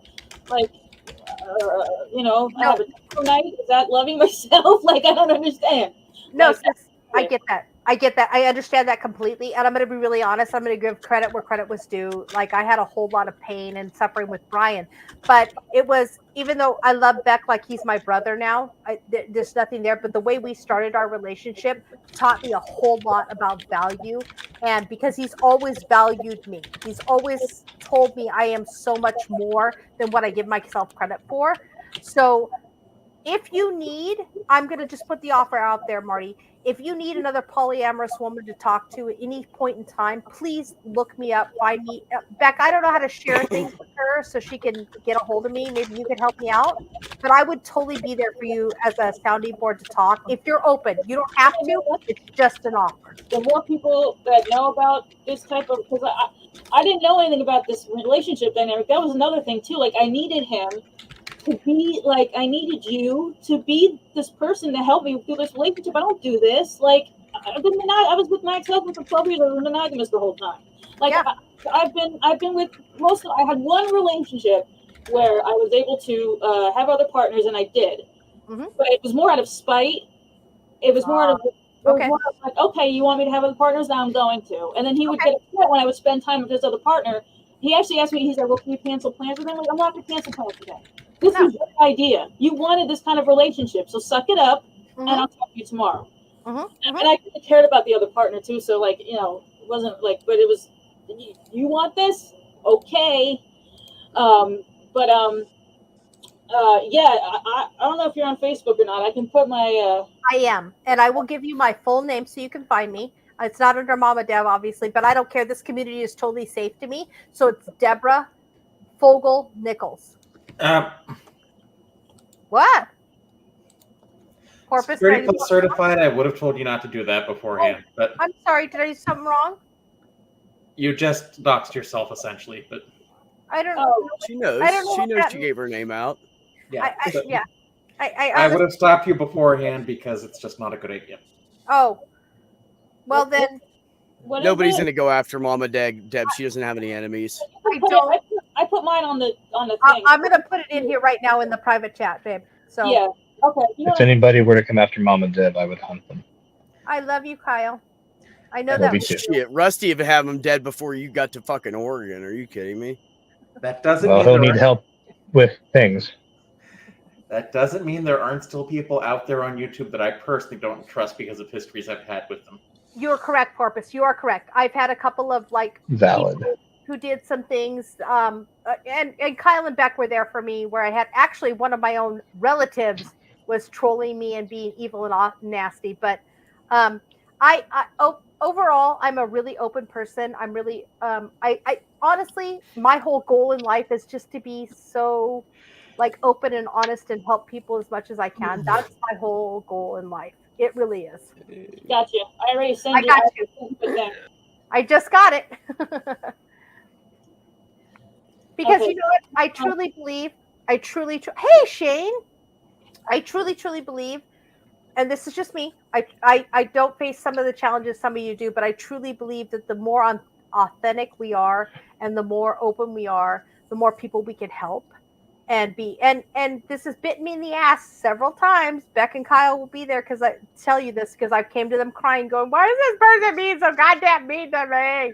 You know, but it's that's just who I am. That's totally who I am, and I think it allows me to be to help as many people as I can. Like I said, you know. So. Thanks, Aaron. See you soon, buddy. It's a cybersecurity thing, and also Oh, okay. there are just. I'm not going to get into it here because I don't need to bring that person up. But this person would go after anyone that are associated with people he's had an issue with. Well, Porpoise, I appreciate you looking out for me. I really do, and I will take note, and I won't do it again. I will, because I appreciate that that you're telling me that, because I'm pretty not savvy when it comes to stuff like that. So thank you for looking out for me. I appreciate you. Fortunately, I don't think I'm on his radar anymore. That's a good thing, right? I hope so. It's always a good thing. Okay, looking this up, seems the whole thing with using hydroperoxide, the 3% thing, they test. It depends on the crop. For instance, they tested with Kentucky bluegrass, had no effect on it. Some things get negatively affected. One study I'm looking at, effect of stabilized hydroperoxide on seed germination, seed growth, and its implications of managing drip irrigation, and they found positive effects between mung beans, eggplants, okra, leeks, and rocket at hydroperoxides. It's 100 parts per million, and negatively affected other crops, though they didn't find that the higher high stabilized H2O2 product in all crops except for corn. So So it apparently works. corn. So it looks like corn might not be affected by this. Interesting. Well, I'm going to try it anyway, and I'll let you know how it works, Mage, and that way you can, because I got to try something. Either way, Deb, Yeah. germinate them indoors, whether What- you use hydrogen peroxide or not. Yeah, I will do one thing I can think of that hydroperoxide might be helpful with corn is reducing any fungal contamination, which they can be very susceptible to. That makes sense. That makes sense. Totally. So, hey, Marty. Yeah. So can I share something with you that happened just like this week? Sure. With that person I was just talking about. He remarried, and he hit me up. I was like, actually, I'm sorry, about 3 weeks ago. He hit me up as he's remarried and moved, which was something that, was just whatever. And he's like, I owe you an apology. And, I had to tell him, Marty, for my own, and my first instinct was because I loved him so deeply and I was so involved with him for so long. My first instinct was, I forgive you. Oh my God, you're apologizing. I forgive. That was my first instinct. And then I said, you know what? I need to really think about this for a little bit before I respond to you, because my first instinct is to go like, oh, maybe he'll love me again. And that's just me, because that's my thing. When I finally came to him, I said, you know what? I'm super happy that you're happy. I'm glad for you. I'm glad that you have a life that is good and everything like that. I'm so happy for you. And then he said to me, and I shit you not, he said, would you be interested in getting back together? And I said, not in a million years. You burnt that bridge, cowboy, because I would have been your girlfriend for the rest of your fucking life. Okay, I would have been. You didn't just burn that bridge; it fell in and went down the river. Yeah, that motherfucker lit that up so bad. It's gone. Yeah, because I would have. I loved him enough that I would have been his girlfriend for the rest of his fucking life, and that was okay with me. His kids called me Aunt Deb. Okay, that's how close we were.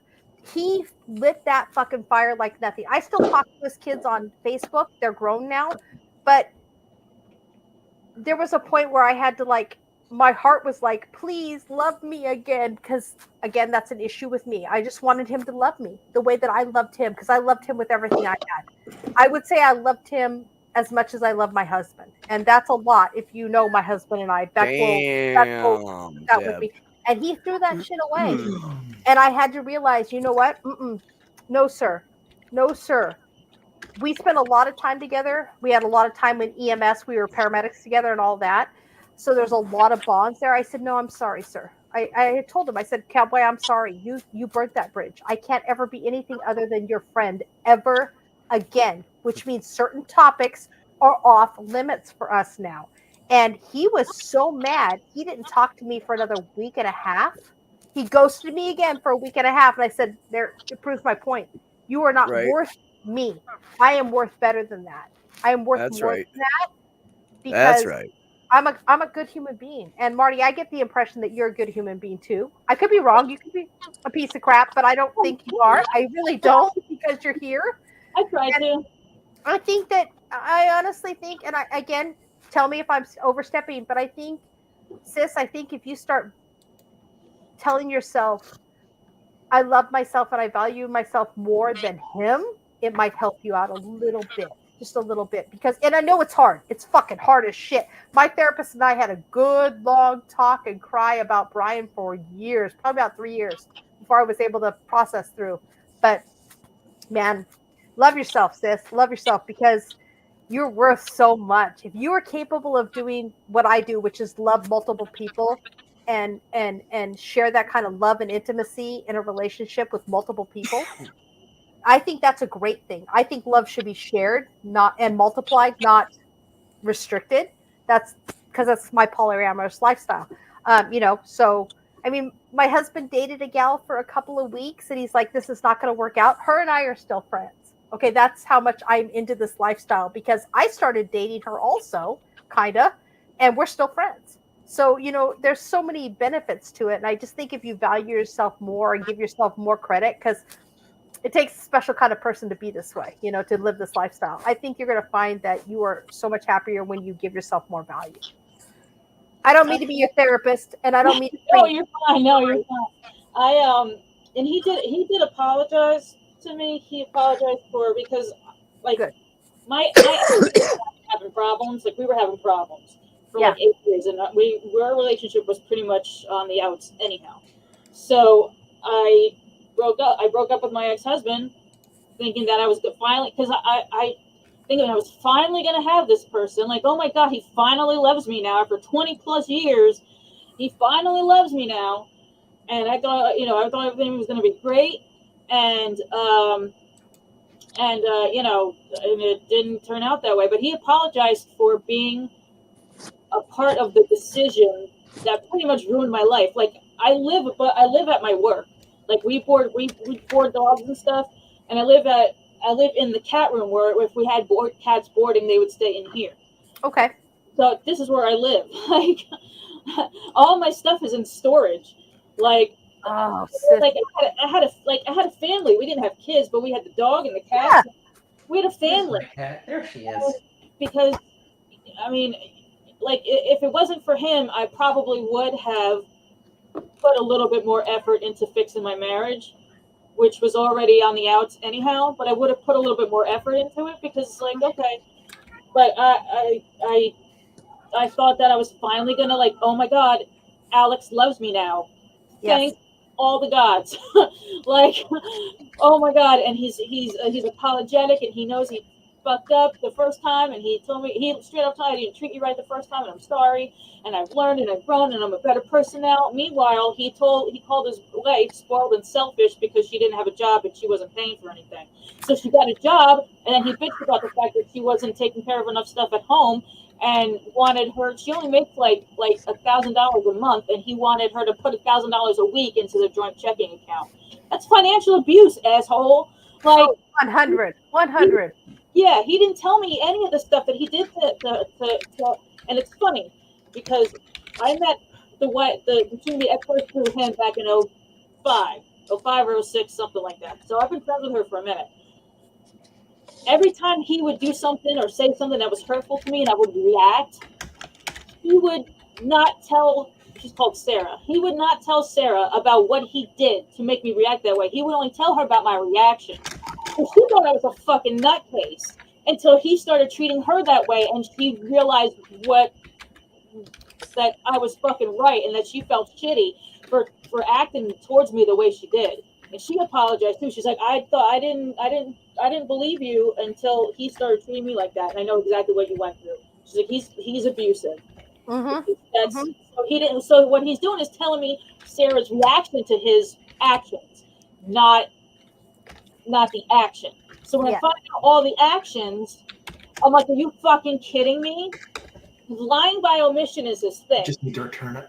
Because he's terrified of rejection. He's a narcissist. Like, according to my therapist, he's a textbook narcissist. Okay. He's terrified of rejection. His ego is ginormous, but he has no confidence. And he gets, like, he's terrified of rejection to the point where he'll lie to get it. You know what I mean? Like, and he does it under the guise of, I don't want to hurt you. Motherfucker, you know what's going to hurt me? When I fucking find out later. Because I'm a sensitive person, I'll admit it, and I'll get upset about something, but I'll deal with it sooner, and I'll deal with it easier if we can have a conversation if you're fucking straight up with me. Then I'm okay and we'll work through it. Now I find out later, now I gotta process all of this information on top of the fact that you fucking dumped me and lied to me for a month?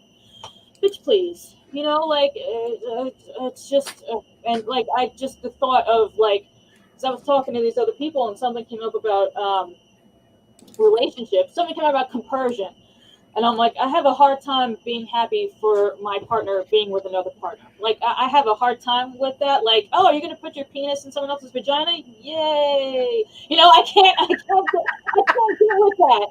You go for you on that one, but when you break it down, that's what that is, and I can't get happy. You win the lottery? Oh my God, compersion all day long. You get a raise? Oh my God. Fucking sweet, that's fantastic, you're awesome. But I can't. So I said something like that, and they were like, I was like, you know, I can't feel compersion for my partner having other partners. And they were like, well, one of them was like, well, well, I know that, you know, I can meet about 98% of my other partner's needs, of my nesting partner's needs, but anything else she can look for the rest of that with somebody else. So I was like, so partner is not enough for you, that's why you have to have other partners. And they were like, well, not really. And I was like, I was like, it seems like we're going into that town right now, and I already feel that every day as it is, so thanks. Marty, may I interrupt for a moment? Sure. John Hudson, you know, I can walk on all fours too if you tell me I'm a good girl.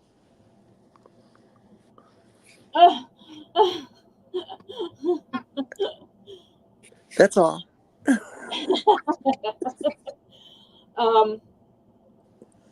Yeah, so it's just I had to take another hydroxyzine because I take one in the morning, I take two at night, and it's like take one, you know, as needed every 8 to 6 hours, and I usually don't need another one. Usually the one gets me through the day, and the two at night, I don't wake up in a panic like I used to. But I needed another one today. I needed to pop that other one today.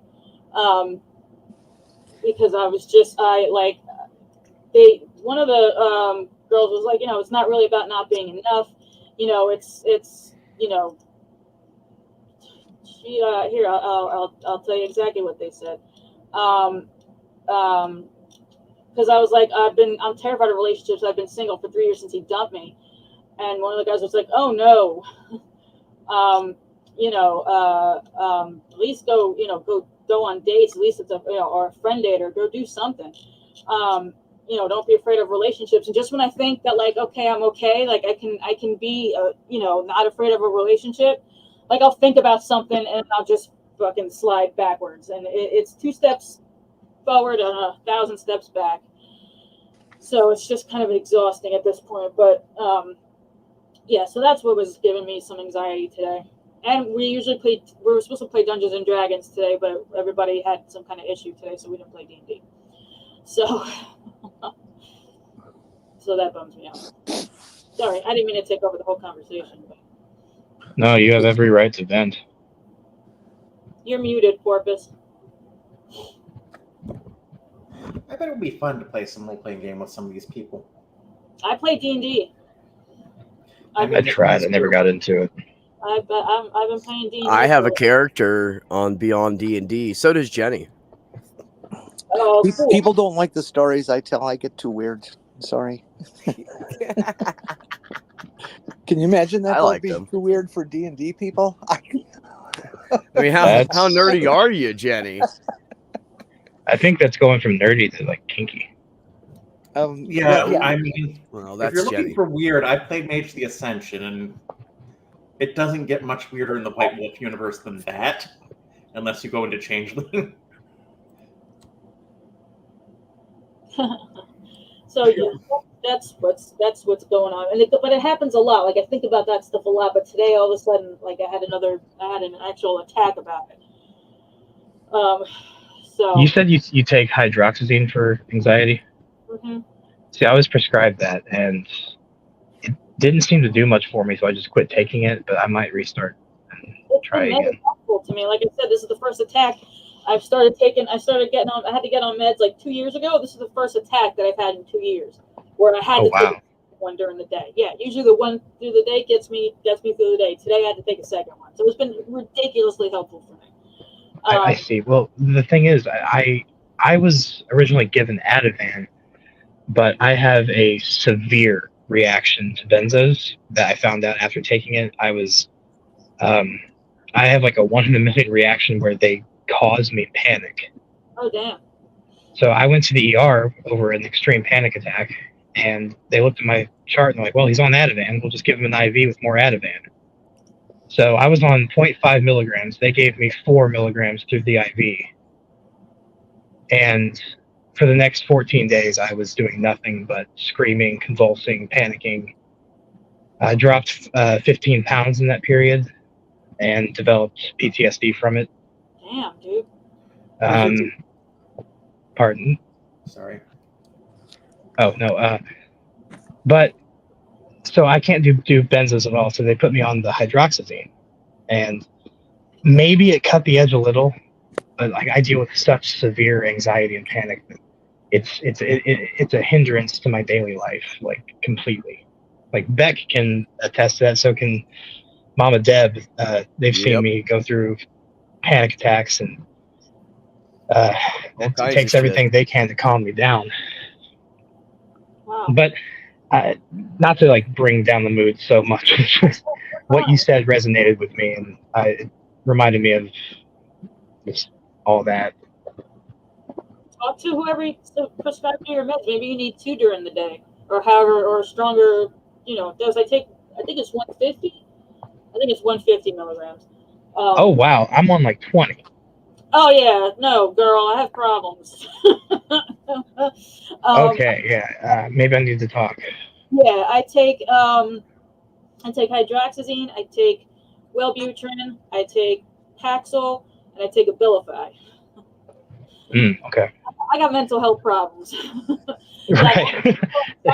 By this breakup, like this breakup was that breakup I was just talking about with that guy. That was the last straw of because I was getting divorced. I had to find a place to live real quick, and then Alex dumped me, and I was dealing with all this pain that my already present mental health issues spiked, and I had to check myself into the ER because I was gonna kill myself. I was just over it. Like I can't with this. I don't want to do any of this anymore. Like I don't want to have to do another do-over in my late 40s. If I was in my 20s, I'd say fuck it. You could bounce around when you're in your 20s. I'm about to turn 53, and here I go again. So, well, Marty, let me just say real quick that I, for one, am glad you're here. I don't know how you feel about it personally, but sometimes I'm all right, and sometimes but for the most part, I'm glad I did. I'm glad I'm still here sometimes. Yeah, definitely. It was totally coincidental, but I got a little homesick and got some Pennsylvania munchies on 420. Also, you guys really should try Lebanon bologna. it really is like the best bologna ever. Sorry. I like fried bologna. It's good fried too.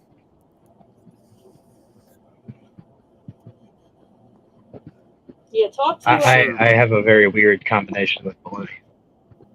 I like making peanut butter. Yeah, if you think bologna, you will still not know what Lebanon bologna tastes like. I like to make bologna and peanut butter taquitos, and just roll them up. And Yep, that's something I do. It's just a good little power snack. Well, you could wait till Monday morning, Gary. Kidding. I actually don't buy much bologna anymore. I used to really like ring bologna, but now I migrated to my true favorite, Polish sausage. I grew up on Polish sausage. Just love them. Yeah, I grew up on them too. I especially like Skinless smoked when you sausage. get them charred. That's my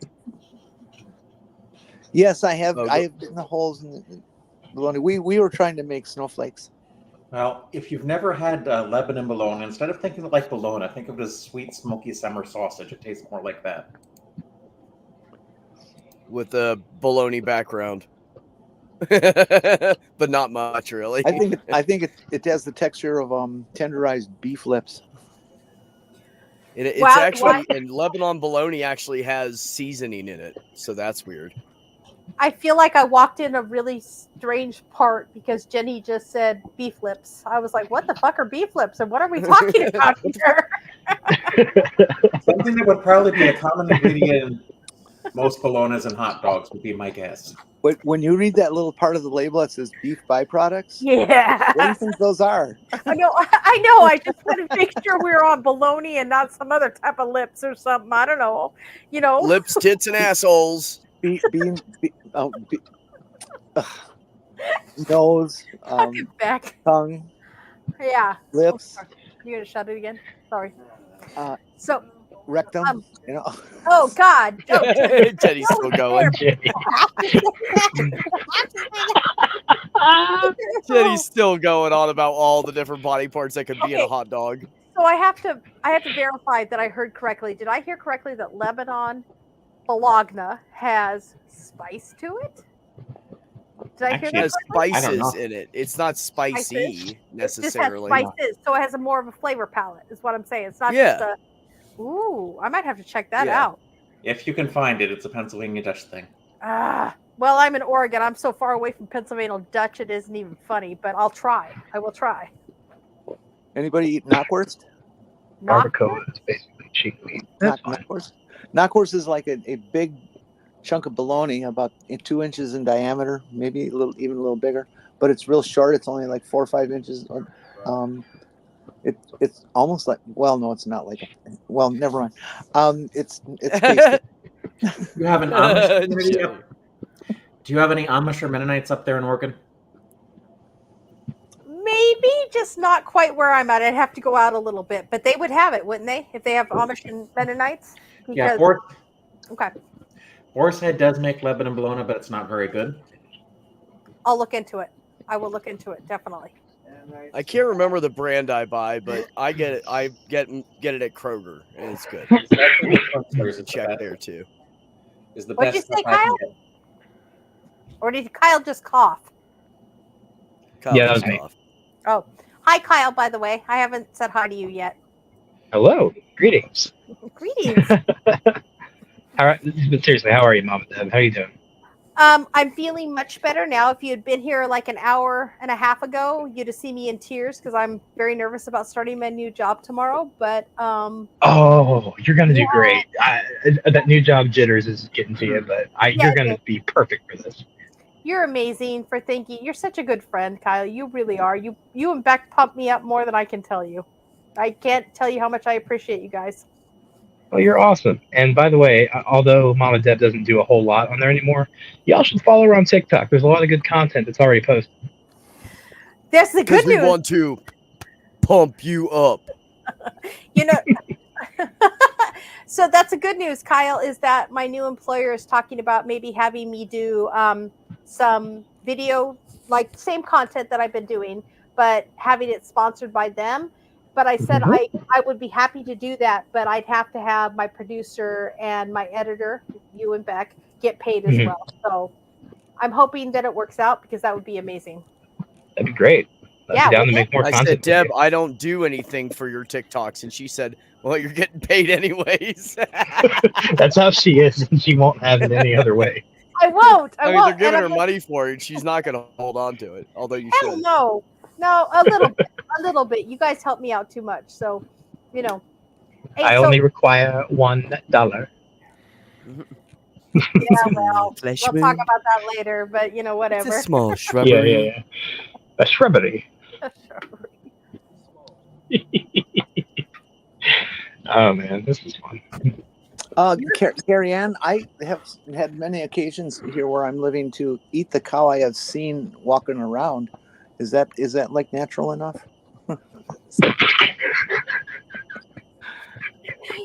Hey, Jenny, you Yeah. want to know what we used to call our cows when we raised them in Montana?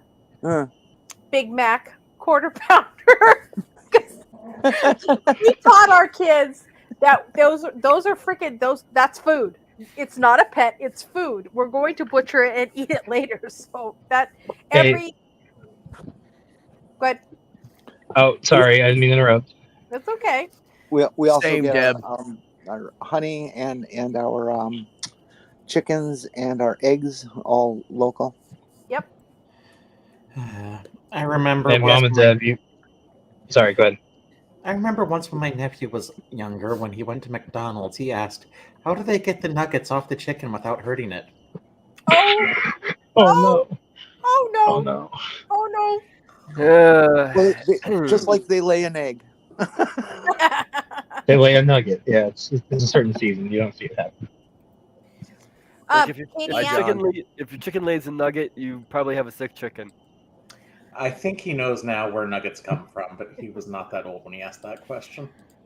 It's a good question. So when I was growing up, our bull was named Hamburger. Mhm. The pigs, we always had 2 pigs, and it was either bacon and sausage or let's see, we had bacon, we had sausage, we had pork chop, loin, named one Hambo. loin one time. And then the chickens, we didn't name them because they were just stupid little chickens running around. But yeah, no, we did the same thing because there were so many of us and we loved the animals. And Mom was like, "Oh, honey, we have to eat this one. I'm sorry." No, When I Can't lived name on the fashionable bohemian east side of Milwaukee, I named my cat Dim Sum. Aunt Jarrett, yes, Pennsylvania Dutch is just a misnomer for the Damn it, German Jenny. and Swiss. Of the German and Swiss people and their descendants who settled in that area. You guys had Buddy Burgers? Hey. Hey, goat can be some good fucking meat. It was probably really good burgers. I bet you it was. Because do you know how much goat? Here in Oregon, goat costs a lot of effing money. It's a delicacy here. So Oh yeah, that's like that everywhere. yeah. But you know what's cool is if you're near the Amish, anybody near Amish people, you can go to some of the Amish places and you can get fresh goat's milk. And Lebanon bologna. Drink that shit. It's like so good. I've never tried And Lebanon goat's bologna. milk. I'll have to try that. I've never tried it. Yeah, you don't name something Oh, you might it's have good. to kill. Now go get Yeah, the it's really good. ex-boy number 2. Yeah, the reason no one really knows why they're called the Pennsylvania Go get the Dutch axe child number 2. As long as we're talking about livestock, Mama Deb, do you want to hear a joke? Yes, I do. Oh God, what do you call a cow that likes butt drugs? That likes what? I have What no do you- idea, Kyle. A buffalo. Oh, okay. Okay, so He made that up. He made that up yesterday while we were on the phone, and he's telling everybody that shit now. just Fuck. need to address something in chat here quickly, because Go ahead. it will bug me if I don't. The reason why they're called the Pennsylvania Dutch is probably because the German word for German is Deutsch. Also, their own word for their own dialect is Deutsche. That makes sense. Dutch and German are also closely related languages. But they're not There Dutch. you go, Kyle. Beef boof. They're Swiss and German. No, the Amish are typically German in their background. And Swiss. Oh yeah, that's right. They can make those clocks and stuff. That's funny. Well, they make I'm all glad I kinds of told stuff. that. Oh my god. They build houses and stuff too. Barn. They have some of the biggest puppy farms in the country. Yeah, Do fuck they yeah. really? Yeah. Yep. Oh yeah, Lancaster County had huge problems with Okay, puppy so- farms. Are we talking puppy mills? Yeah. Or No, Yep. Yes, puppy puppy mills. mills. Yes. Oh, They fuck certainly that are. shit. Yeah. Fuck that shit. No. Well, Pennsylvania cracked down on it because it was a huge problem. That's fucking horrible. I just don't, dude. Never mind. I'm just not gonna go off because I don't understand the whole concept of puppy mills. It's just fucking ridiculous and it's just not humane. Fucking, why can't you just have some land? You know, like No. there's this guy up here. Let me think of his name. Hold on. I think it's called Asher House. I could be wrong, but he runs a complete like a puppy sanctuary. He has like 150 fucking dogs. He's all over YouTube and TikTok. It's amazing. He rehabilitates them, make sure they're fixed, make sure they're healthy, and adopts them out. I'm like, I have appointments to go up and see him, so maybe I can get another dog, so my dog will quit being such an asshole. This is alone. There was this. My neighbor actually had adopted a dog from a shut down puppy mill. This was one of the dogs that they used for breeding. So it was, there was a lot of stress on this poor dog. But Like I said, she was able to Girl? adopt it. Yeah, it was a girl, and so she got a good life at the end there. Shortly after I left Pennsylvania, or shortly before, the stores in Lancaster County, Pennsylvania would not buy puppies from puppy mills. They would just start adopting them Yes. because the dogs were of such poor quality. And the state government eventually had to come down on the option and say, hey, you can't keep doing this. Thank gosh. You know, I gotta say after adopting Molly, I'm not gonna go back to buying a dog or anything like that. I'm always going to like a humane society or something. I But can safely say that I have never, and I mean never, bought a dog from a store. And I have had some of the best dogs ever. Actually, I don't think I have either. This particular dog that I have now, I love him. He loves me. I am his person. But that little fucker has sleep aggression so bad because he's a min pin. That's something that is their breed. He will wake up and be like, ah! And he's bitten me on several occasions because of it. The thing is, he doesn't, when he's sleeping, he sleeps with his eyes open. So I never know if the fucker's asleep or awake. So I have to be really careful with him. Yeah, many dogs do that. Jesus, Marion, fucking Christ. He scared the shit out of me this morning. I woke up, I looked up, and that fucker's staring at me. Right? I'm like, ah! And he's fucking asleep. Because then he starts snoring. I'm like, oh my God in heaven. Given I my did buy I'm always Athena from a nice. pet store, but cats are a little different. Beck, say Yeah, goodbye to Ian. I got my cockatoo, my sun conure came from pet stores, but they also have reputable breeders who, Bye, Ian. I was waving at Ian. Bye, you, A brother. Ian. lot of times cats just come from some family, some kids who with their cat had kittens. And all the cats I've seen in the pet stores around here are actually humane society cats. Yeah, there's only one pet store around here that still does it because usually it's just adoption for that reason. It's funny because like who we got, my dog Rizzo, which is my min pin. We got him from another family, and that dog literally, my husband says they got out of their car. They were like, "Oh, come," because his name was Gizmo before we adopted him. We changed him to Rizzo, and that dog ran and like hid behind my husband. Didn't even know, and hid behind my husband, my father-in-law, to get away from the other family. So I was like, "Oh my God, this dog's been abused. He's been abused." Yep. We had the thought He was like, been. "You'll save me. You look tough." So we get him Yeah. home. I'm like, he's fucking beautiful. He's a purebred. He's a beautiful dog. He is the biggest asshole on the planet. He hates everybody but me. He loves me very much, and he still bites me, the little fucker. So he went through a horrible life before he got to me. And Yeah, you just have to be so careful what happens. And yeah. I But hate people do that. Things. yeah, when I was considering getting dogs, one I was looking at, they had named Trouble. This dog, apparently they found him wandering around on the street. Apparently somebody had thrown him out the window of a car, moving. Oh my God.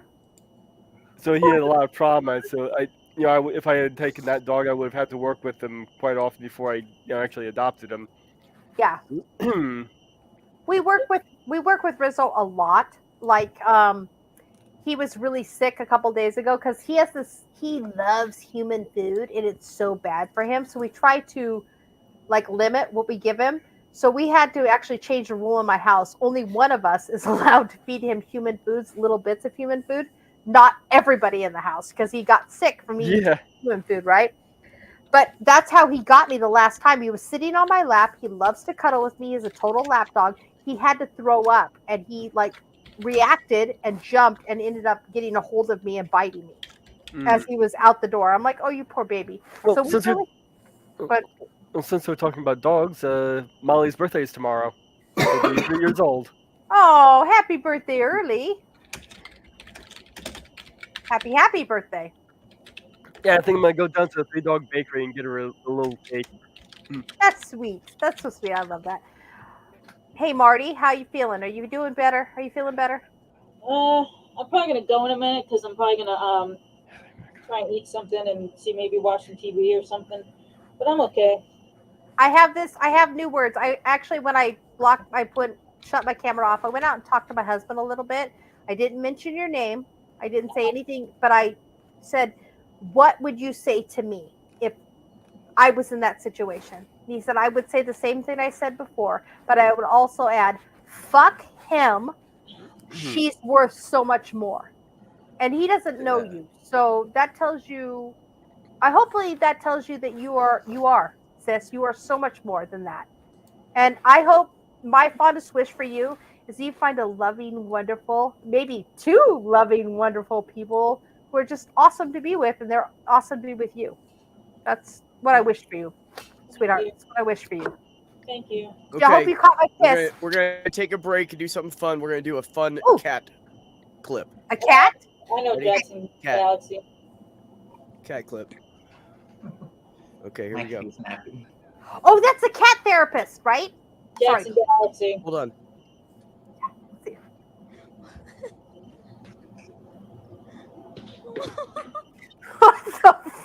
I mean, I shouldn't be surprised. Yeah, cats do things like Hold on, I that. have to watch that again. Like right here, when the third eyelid leaves, and he's like, "I'm on duty. It's my job." It's like bat signal just hit, and I've got to go. You know, he literally had to have heard the wings of the fly.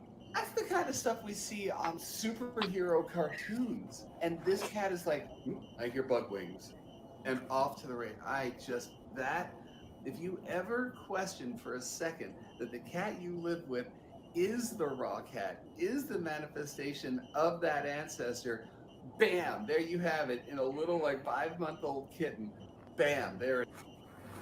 Hell yeah, go to it, little kitty. Hear those fly wings. I've seen Athena do things like that.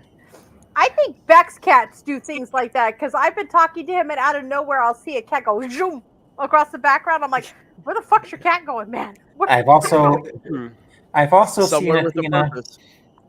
get really excited during the spring when the birds were pushing like the young chicks out of the nest. Like one got pushed out in front of my window and she like ran towards the window because she didn't realize it was closed.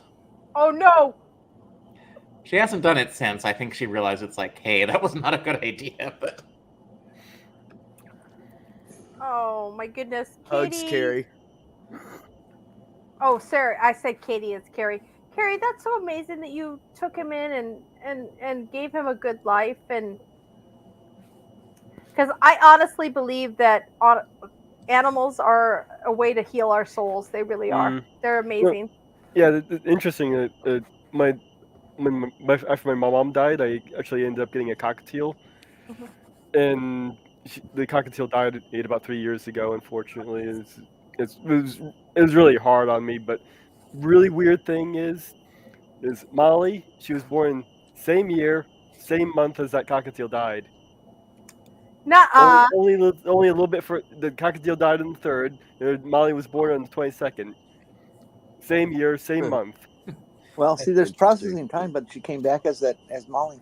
That's exactly what I was just thinking. It's Katie. really Oh my weird. God. And then here's the even weirder part: the day that she was dropped off at the the Humane Society, I had a dream of getting a dog. I woke up, I checked the Humane Society listing, and there she was.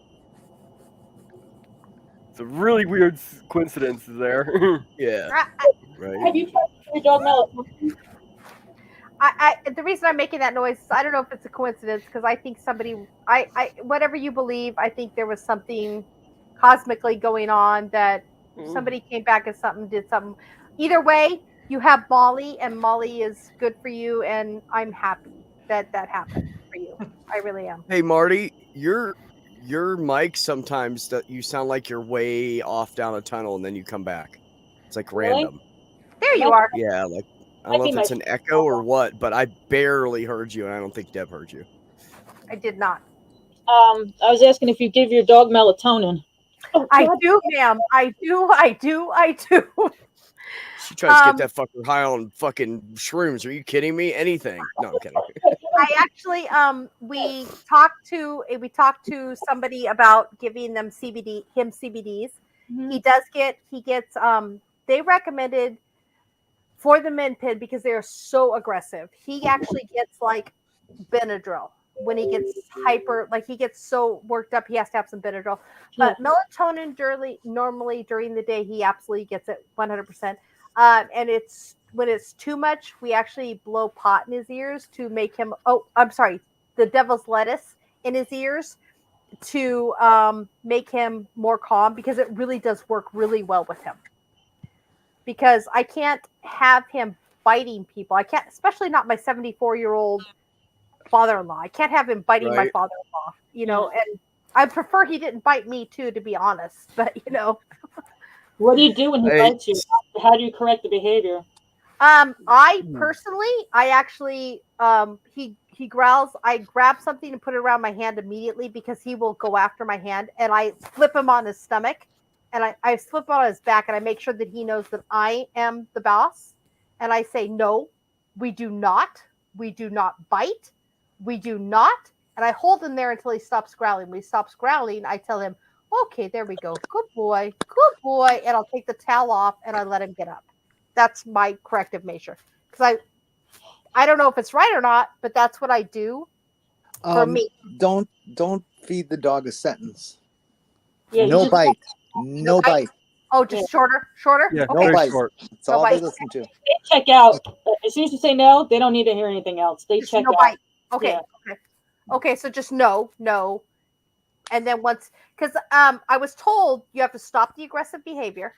So Yeah. maybe I'll just do no, and then when he stops growling, the guy told me that I took some classes online that said once he relaxes and says, okay, you're the boss, he relaxes and gives in to your dominance over him, then you can let him up and say, okay, good boy, and that's what I do. You So give him a Yeah. treat when you let him up. do I what? Give him a treat when you let him up. I do. Good. I 'Cause do. that tells him that he's that once he calms down, that's Yeah, the good. Yeah, you want to basically the big thing is you want to reinforce the positive. Positive reinforcement. Plus, this little bugger, that little bugger is food driven.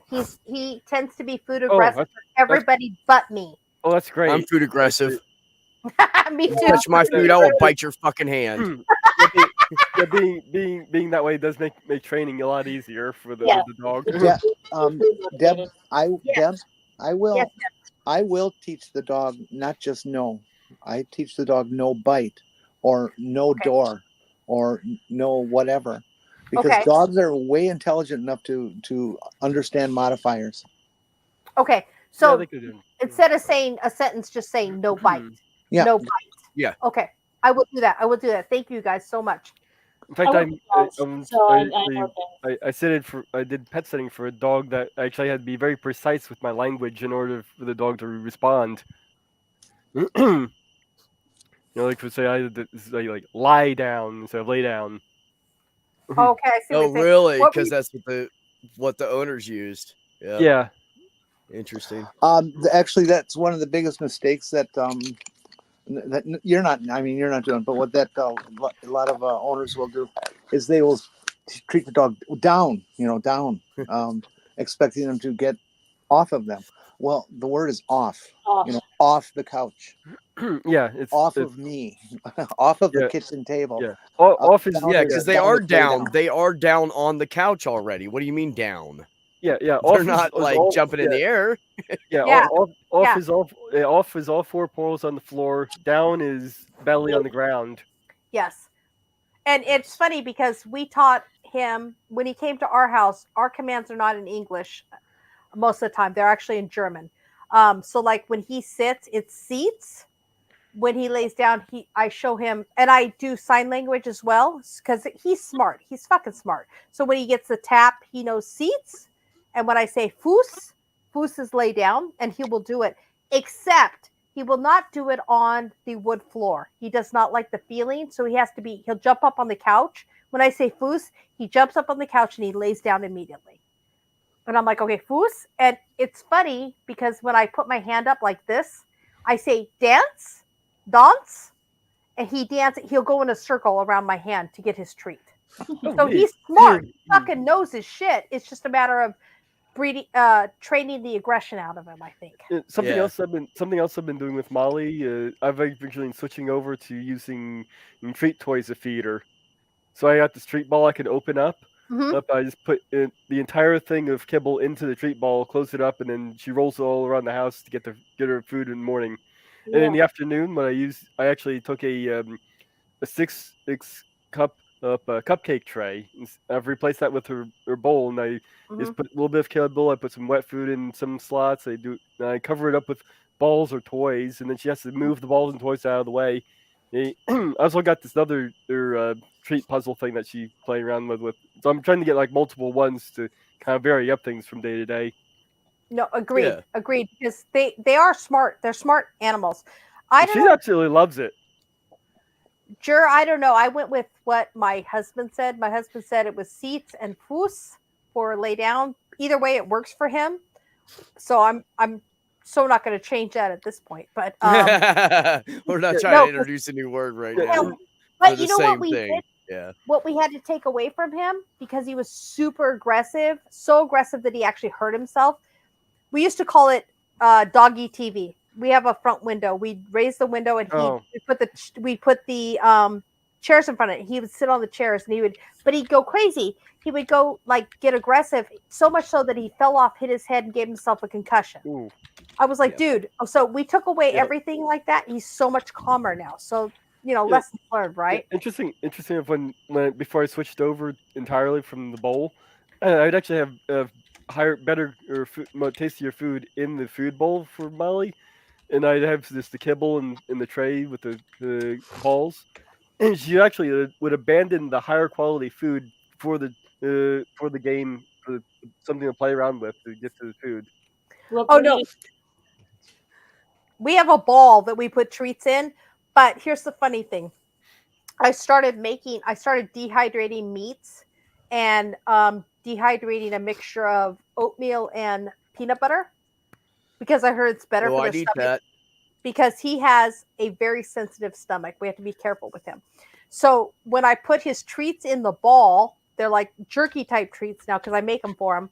And he gets so frustrated. He'll bring the ball to me. He'll play with it. Oh, it's great. After about an hour and a half, he picks up the ball. He brings it to me and drops it in my lap and looks at me like, would you please just give me this fucking treat?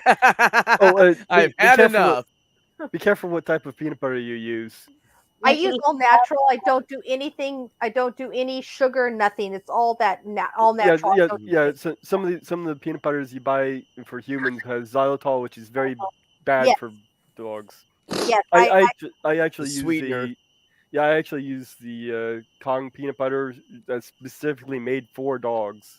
Oh, I didn't know there was such a thing. Yeah, you can get get peanut butter specifically for dogs. So I will actually have to find that because that is his. And if go-to. that's really expensive, you can go to your local store that sells all natural shit and just stick a cup underneath of a thing and get ground peanut butter. Just plain old that'll fucking work. Yeah, peanuts. that'll be perfectly fine too. That's actually a good idea. I always I would just- drain off most of the oil though. Yeah, Okay. because I of do- I'm sorry. Go ahead. I do I need was to ask gonna. Oh, okay. Go ahead. What the I heck? do need to ask this question though. Are you referring to the all natural head shop or the all natural grocery store? No, grocery store. No, the head shop here is the dispensary. Whole Yeah. different thing. I was just gonna say I did that ball thing too. Uh-huh. The dogs liked it, but I had to give it up. My tongue just got way too tired. By the end. I knew you I were knew going to do you were that. gonna say I that. was waiting. I was waiting for you to make it about you Yes, instead of the Jen, dog. yes. I knew it. Oh my goodness. Why are we linking German dog training commands? Did I miss something? No, because my dog is a Min Pin, and when we started training him in our house, we wanted to make a definite change from the abusive household he came from. So we gave all commands in what we thought was German. But also in my household, like I literally thought that I was raised with German Russian grandparents, lot. so I referred to them as Oma and Opa. And my grandma told me years later, she goes, Oma we're a German Russian hybrid. We're not just German. So it's Großmutter and Großvater. So I've been calling her something she didn't even know what it was for fucking years. So like I do Fuß and Sit for him. So I do like a kind of, obviously it's a combination because I didn't get it right, but It's funny. I was going to say something. What was I going to say? Oh, yeah, because you know me, Beck. I can't have Lower Scudder's natural. It doesn't have xylitol in it. It's a natural peanut butter, but I can't have it in my house because of childhood trauma. So I have to, like, my mom would spend $7 on that fucking peanut butter, and my sister and I would be like left with nothing to eat because she was just fucking Okay, I get horrible. it. So I Yeah. can't have that in my house because it triggers me so badly. So we literally we check them and get the most natural we can, but it cannot be Laura Scudder at all. Never, ever. No, I was just talking about like a lot of them, they just have like clear plastic containers like from the deli, and you just stick Yes. underneath and push the button and you get, yeah. I live in Newburgh, That's what I was Oregon. talking We don't have a whole lot of fancy schmancy grind your own peanut butter here, and I have to go to Portland. But it's okay because I work in Portland now, so I can do that. See, you I can used to stop on live the in way home. Newburgh. I Really? used to live in Newburgh. Yeah, Newburgh, Wisconsin. Oh. Oh, Newburgh, Wisconsin. Okay. Oh my That's goodness. That's where our Jenny. commune was. I want to get out of here, you guys. I gotta try and eat something because I'm hungry. But Okay, Marty. thank you, guys. Bye, Thank you. Marty. Bye, Marty. Love ya. I'll care. hit you up. Okay, please do. I'll stay in the room. I'm just gonna I'll be in the thing. I'll be listening, but I'm just gonna bow out of here. Yeah. Go Understood. do your thing. Get some neat. I'll talk to you later. Peace. Okay. Bye. Bye. Bye.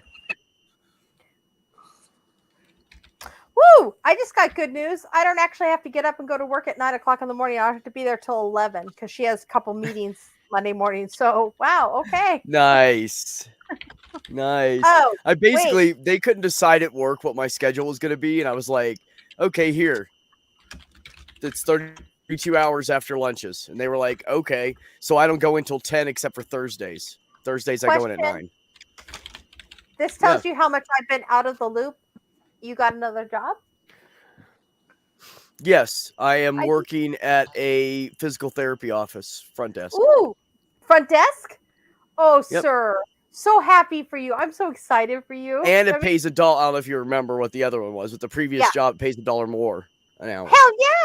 Hell yeah. Because I said something about when I interviewed with her and she goes, okay, I want you to work for me. And I said, well, I promised these other guys I'd wait like a week. So I want to give them that week, you know?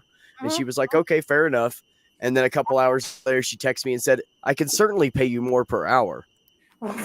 So then when I said, I'm humbled. I appreciate it. No, I said, I'm humbled by that. That's all I said. Right.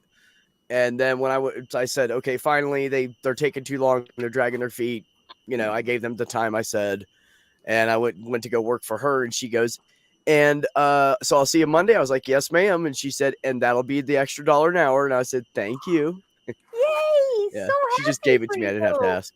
That's so So amazing. she's really nice, and she's she knows I try to work too fast sometimes. She knows because I told her I'm ADD, I'm autistic, I'm something. I don't know what's wrong with me.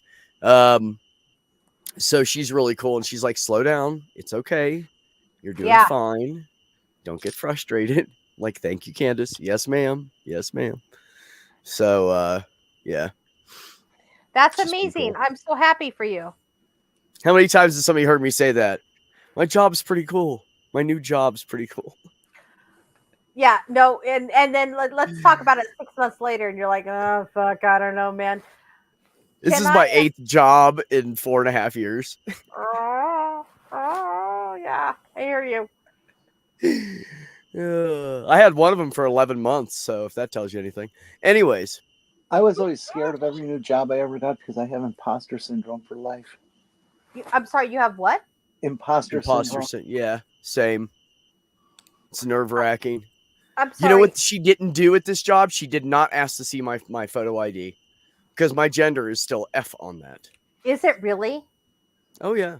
How have to- disconcerting that must be. Oh Yeah, my, oh yeah. oh my god. Well, see, here's the problem, right? If I was born in New Mexico, it'd be changed already. I was born in Virginia. Oh no. So I would have to have all the surgeries done to change that. They're not going to let me do it. Fuck that shit. Whatever. Oh my god. Unless they that's change But- something in the last year. so Look, stupid. but while I can't get my birth certificate changed because Pennsylvania is weird like that, I do have my legal documents here changed though. Where's here? Where do you live? Indiana. Really? Oh, okay. Nothing was easy I'm sure. because I had to threaten to call my press contacts to get someone at the BMV to budge. But good for you for threatening that. I'm fucking proud of you for standing up and going, I don't give a shit who I have to call. I'm getting that shit See, done. See, my problem is everybody's going to think I have a fake ID. Oh, because it's Hey, F on it. busted buddy, whose ID is this? Is fake, isn't it? What are you talking about? It says you're a female. This is fake. You know what? Oh, I feel carry all so- my paperwork in my truck right next to my seat, so I can just Have you pull it out and show them the name change. Have you tried just going into the BMV and having them changing the marker? I doubt you're going to have the issue I did with a 6-month wait. Some states have laws against it. They do. I Yeah, I know don't- that much. I don't think New Mexico is one of them. Probably not, but it may. You got to Well, check. I think- mentioned something about having it changed, Mm-hmm. and the guy was like, "All right, well, just let us know when you get that paperwork," and that's all he said. Sounds like you have the paperwork, so just go in and do it. They're probably not looking. So for I would something. have to get a hold of Virginia and get them to change it on my birth certificate and change. I need not for the to drive. have them not for- change my name on my birth certificate. Still, No, you don't. well, Well, in Indiana, you don't. I don't know about New Mexico. They just need. I don't have to, but it would be nice. Well, that depends. Did not- In my particular situation, Sinister, if I want to change my, if I want to get a driver's license, I have to produce my birth certificate, and they will use that name on the driver's license. I already had a driver's license from another state and then from Indiana at that point. Every state is different. So I love Carrie Ann's suggestion here. Renew by mail, make the change there. They'll never notice. I fucking love that. Fuck Generally, that. generally, if you already have a driver's license or ID, you just ask them to request the change. But check the laws for your state because each state is different. If you're going in to get a driver's license or ID, you will need a birth certificate or some other form of documentation like a passport in most states. Usually, although the laws are somewhat different, the procedures are generally the same. Mhm. I mean, the BMV is unpleasant wherever you go, even when you call it PennDOT. Honestly, ours isn't bad. We don't really have to wait very long. We just make appointments. They're pretty much on time. Do you It's guys not bad at Airbnb. do any of you guys watch Shameless? Oh my god, I watch it from the beginning until the Can I just Yeah. tell you and I that there was a think scene there the was only a thing I scene in missed was like the Shameless. last. No, I watched the rest of it. There was a scene in Shameless. Like I religiously watched that show. I totally love that show. And it just hit home so heavy for me. And I is that there was a scene where Ian, if you watch it, Ian is he was dating a man who was trans, Mhm. and he wanted to go to this club, and the trans man, his boyfriend was like, I don't want to go there. And he's like, why? It's a hopping place. Let's go. It's going to be so much fun. And the guy finally looked at him after him and Han for like 5 minutes and said, because they ID at the fucking door. And it never hit home harder than the conversation we're having right now. I was like, fuck, that fucking sucks. How hard that must be. Oh, the whole time I was at the hospital, I was waiting for someone. I was, oh, we lost Jenny again. The whole time I worked at the hospital, I was waiting for someone to see my ID online. Let me And I tell was you like, something. fuck, I'm going to get screwed. Let me tell you something. Okay. The whole time you were in the hospital having your surgery, only one, that hospital did you right. They did you so right. Oh, I know. Because only one person referred as female. And I said, excuse me? No, it's him, not her. She said, oh, I'm so sorry. I did not realize. I apologize. I said, that's okay. You didn't know, but please in the future. She goes, absolutely. So he will be ready to go. You got to think that they probably get one guy out of 5,000, 20,000 patients that has gynecomastia, you know? But that's my point. My point was they did you so well at the hospital, so much so his surgeon waited an extra 35 minutes. I was down in the parking lot waiting for him, and she called me and said, we have to wait a while because I'm not sending him out of here with a binder that has flowers on it across his chest. I'm going to find him something that does not have flowers on it. I wanted to kiss his surgeon at that point. She's amazing. You're in New Mexico? Yes. Here. You can go there into that link I just put there. They have New Mexico driver's license policy and procedure. A request is for sex designation change form. You can just click on that. It'll give you a PDF to download. You fill that out and you take it, you get a court certificate to sign, the notary sign it. Well, it has to be notarized? And it just needs to be notarized. Yeah. That's it. Huh. I'm looking at the form right now. It just asks for application name, last name, first name, middle name, driver's license, first middle, yada, resident address, city, state, zip code, phone number, email, sex designation statement. I fill in the blank. English is the sex designation on my driver's license card to be male, female, or X, yada yada, and then it has a notary thing under it. That's it. Wow. Hold on. Yeah, New Mexico has trans protections. That's amazing. New Mexico is a blue state. I love that idea so much. You'll find the link for the thing I was just reading in under New Mexico driver license policy and procedures on that page. Well, actually, I went to Virginia for the birth certificate thing. Well, yeah, but you don't. It has a form. It has a form I could fill out right here, and yeah, that's for the driver's license, though. I clicked on the one for the birth certificate. Yeah, I wasn't talking about the birth certificate. That's what's gonna be first. Oh, I know, but I looked while I was in there for Virginia. Sorry, my network dropped for some reason. Your state ID procedures are going to be different than your birth certificate. Like, I have to follow Pennsylvania's rules for the birth certificate, which still require surgery because Pennsylvania's kind of weird about some things. Well, I haven't looked in a couple of years, so I don't know if it still does or not. How fucking amazing would that be, Matt? To get a driver's license that says that is true? That is true. That is true. Oh my God, that might be a party. That might need to be a party. Let's see that here. Happened.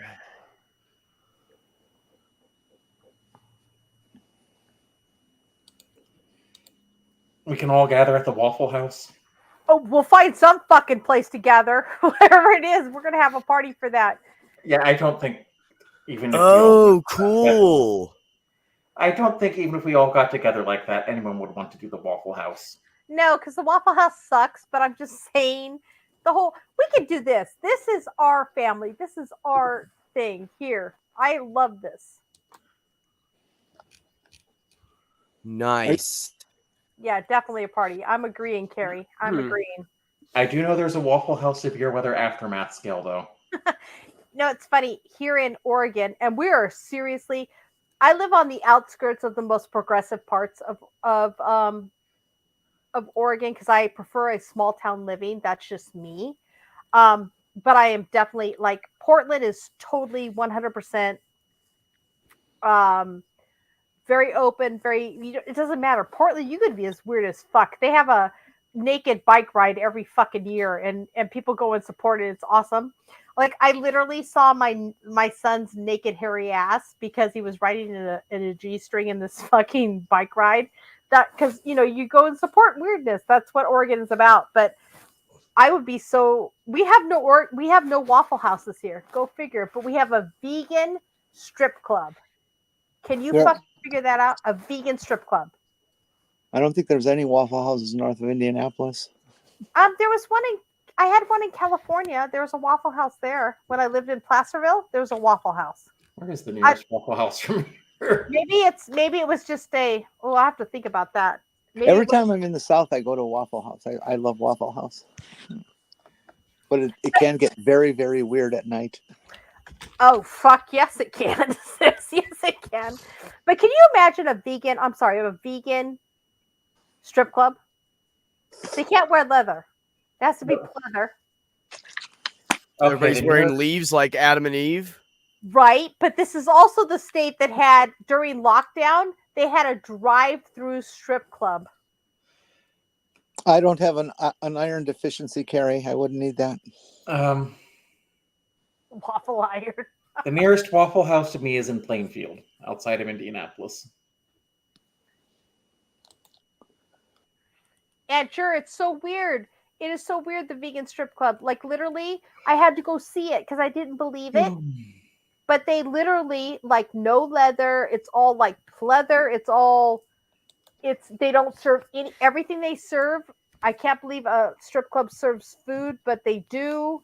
I mean, it's so I won't go eat that. odd. It's a little odd. I think most of our bars have to be bars and grills here just by law. Do they? Okay. So yeah, I didn't know that. It's not unusual for that to be the case, but I don't think we have that many strip clubs. Yeah, so you have to remember I moved from Las Vegas, which allowed strip clubs for fucking everything, and to Northern California, which is just weird, to Oregon. So I just went from weird to weirder. So, Is a vegan blowjob only acceptable if they spit at the end?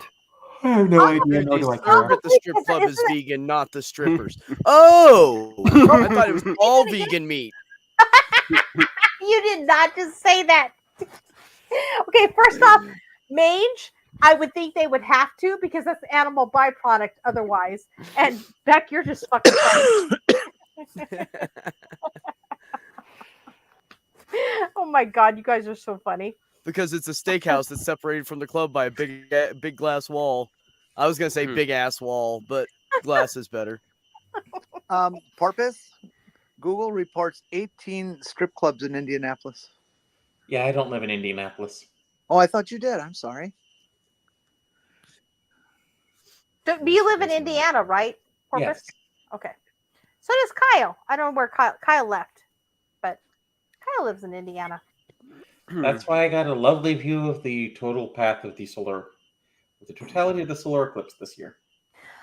Have you guys? I'm sorry, but I have to put him out there. Have you guys checked out Kyle's pictures of the eclipse? They're fucking amazing, so amazing.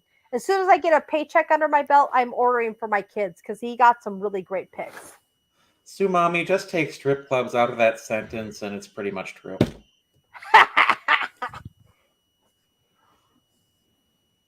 I knew a guy from Indianapolis. He worked on an IndyCar race group, and murdered his wife and cut off her head. Oh, fuck me, running backwards with a spoon in my mouth. That's terrible. And I happened to be one of the last people who saw him and her together. And so an FBI guy and an Indianapolis State Patrol guy came up to Milwaukee to interview me. Oh God, was that bizarre? Creepers. That is bizarre. Totally bizarre. And I have no idea how the case ended or if it even ever did. I don't know.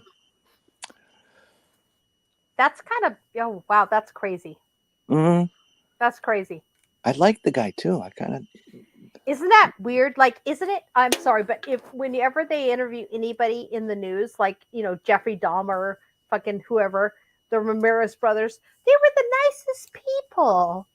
And you're like, motherfucker, you don't know shit. No, they aren't. Why? Yeah. Right? The reason they're popular is because they killed people. They're not nice people. There's red flags everywhere, but I think people don't want to see them. That's just it. Or we're not involved enough with our neighbors to see the red flags. You know what I mean? Well, it's the same kind of denial that we hold. It's really just a form of cognitive dissonance, where somebody says, "Oh, well, he's a really nice guy, even though he's an alcoholic and beats me to a pulp every night." Yeah, good point. But he's such a nice guy. I love him. Or a former friend who turned out to be a Trump supporter and a fascist. Some people can be nice in one areas and totally assholish and terrible in others. I think that's actually I maybe it's a narcissist. I might be wrong on the label here, but I think it's important for some people to be so you put everything forward that's good to everybody who's superficial in your life or is just casual, but the people that you are supposed to love and take care of, you're the worst too. I think it's a narcissist that does that. I could be wrong, but Smami is correct. Yeah, I lived in Milwaukee during that time, and that's exactly correct. The police department was just a pile of shit in those days. They hated everybody. They beat up gay people and all kinds of stuff. Have they improved? I don't know. I don't live there anymore. Maybe they've gotten better at beating up gay people. Is that more efficient or? Yeah. You're correct. I actually heard a story about where they were called and there was a young Asian boy in his house and Dahmer said, "Oh, he's my boyfriend." The Asian kid agreed because he was fucking terrified, and they fucking left him with that motherfucker. They left him with him. That's disgusting.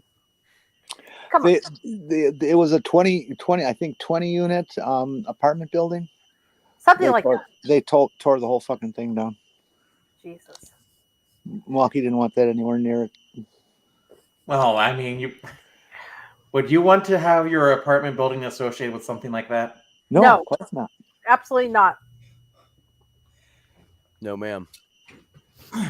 I mean, I know a business owner who just got fed up with the local arsonist, who eventually set his own apartment building on fire. So he bought the apartment building, paid to have it raised, and eventually he held on to it under the condition that no one could put a new apartment building on that property. Ooh, interesting. So now it's just like a networking equipment facility for Joink. But you know what was interesting? It goes even further back than Dahmer, I think. Oh, that's fucking terrible. Really? Oh, Jesus H. Christ. He was trying to create a zombie so that the zombie could stay there and be his sex doll. Oh my God.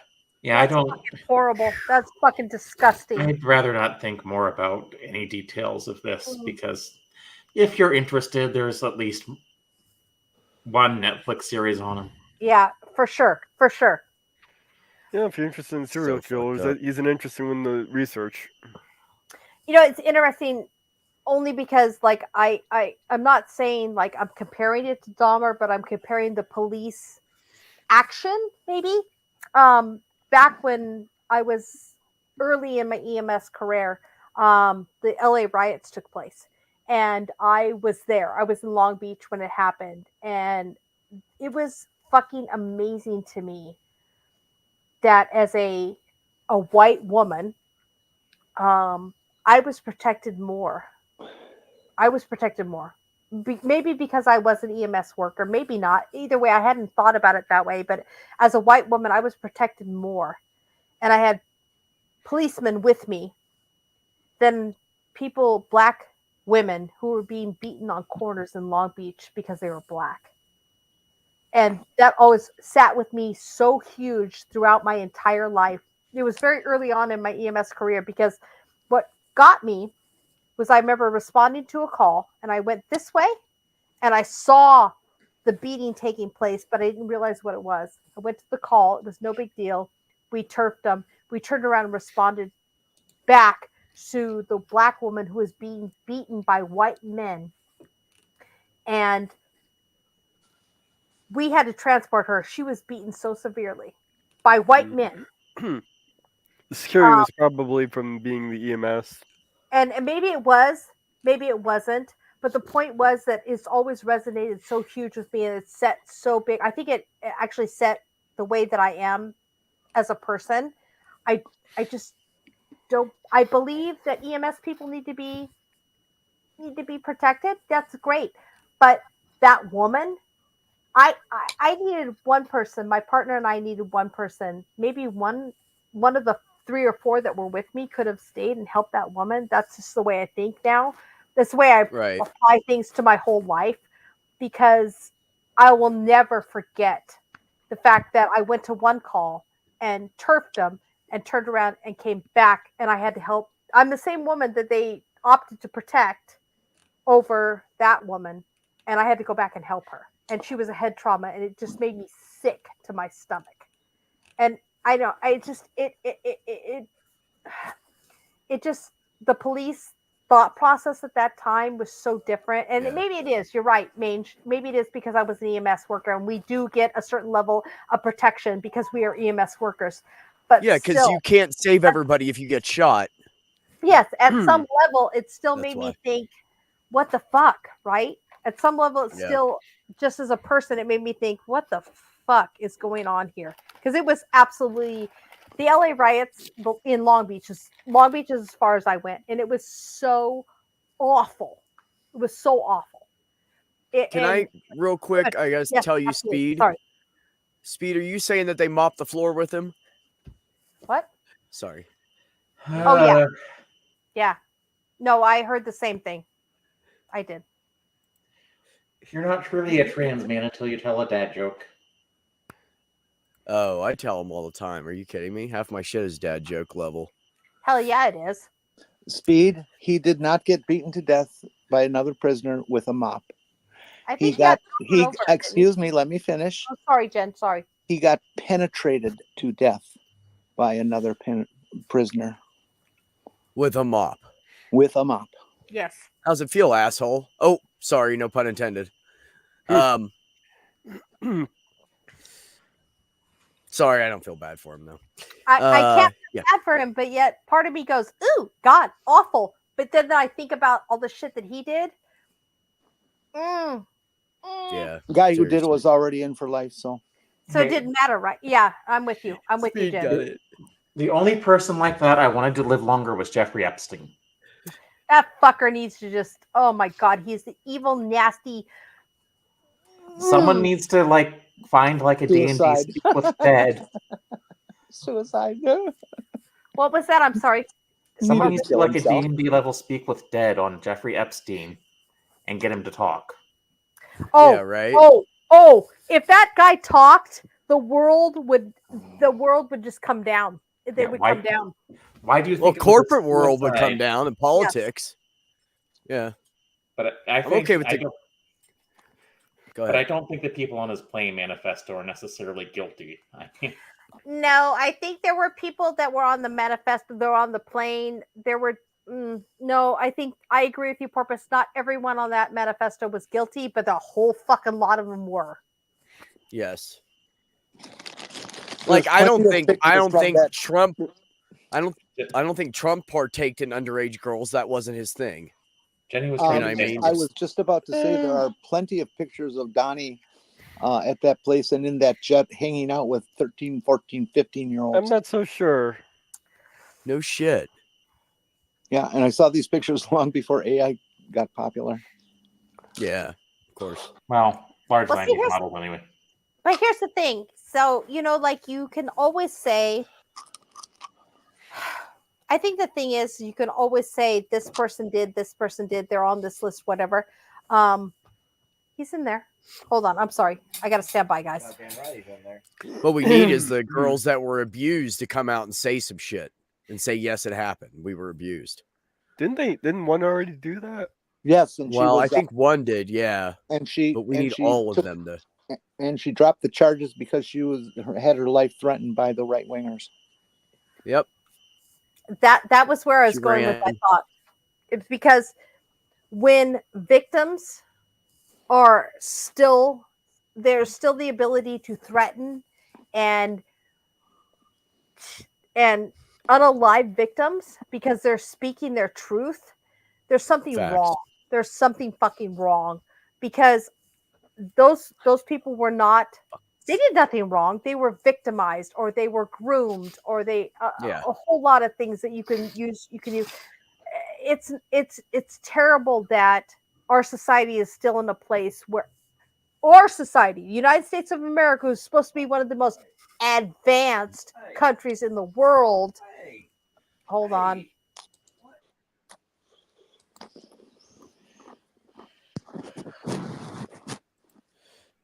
Yeah. And Carrie Ann said in the 80s it wasn't socially frowned on for teen girls to be with older guys, sadly. No, I completely disagree. That has That been depends on promoted where my you live. entire life. It has That never depends on been where you acceptable. live. That's some backwoods ass areas that were okay with that. We still have Republican congressmen who are okay with it. And I won't- know.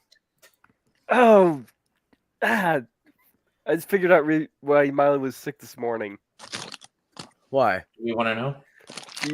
She managed to grab a piece of the halva I dropped before I could get it away from her, and she ate that. It's probably what made her sick this morning. Oh yeah. A piece of what? Halva. Cheese? Halva, Yeah. a Jewish Oh, sesame seed and sugar preparation. Oh. Okay. Very tasty. So, But it contains saffron, which can be a little bit toxic to dogs. So it's probably what upset her stomach. since we ventured a little into politics, I have an important question. How do we as nerds Nope. balance our Nope, desire? we're shilling. We're not going into a whole new topic. It's time to shill and leave. Sorry, hold it for next week. I feel like shit. I'm surprised I made it this long. Love you guys. Anybody got anything to shill? Deb, you're muted. Sorry. Love you. I'm good. No, I don't have anything to shill because I'm hoping that when I start my new job, I'm going to have some new content and I'm going to have some new resolve to start putting some stuff out. So fingers crossed that I'll be able to do that. Cool, Deb. Good luck, and I'm sure your new job will go fine. Love you guys. Porpoise, do you have anything to show?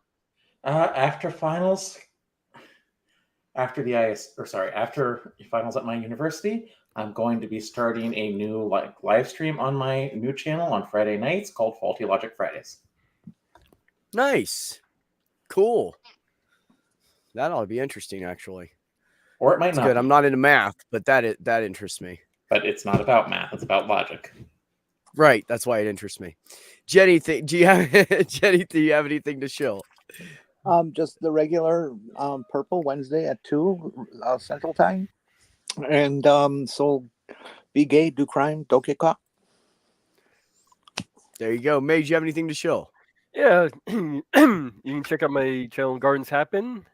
I've got some stuff in the pipeline. I'm not sure when I'm going to be releasing the next video, but you can, since we already covered the Purple's show on Wednesday, check out the one on Saturday at 6 p.m. Eastern Standard Time. Aim for the last thing on autism for the month. Oh, Yep. yeah, I missed. Wow, This is the month of autism. I was So socializing. yeah, everybody check that out. I was on there this Saturday, and there'll be some other people on next Saturday. So definitely check that out. Have fun with it. Everybody in the chat, I appreciate you guys. I love all of you. I appreciate the conversation and the banter and, well, all of it. Everybody up on the panel, thank you again for coming and joining me in the conversation and making it better. And I love all of you. Take care of yourselves. Take care of one another. Have some peace in your life. Take care. All right, you crazy people. You stay cool. Keep it real. Keep an eye out for each other. Suck in that content you love. Dance like nobody's watching. Go after your passions and enjoy them. I'm out. Peace.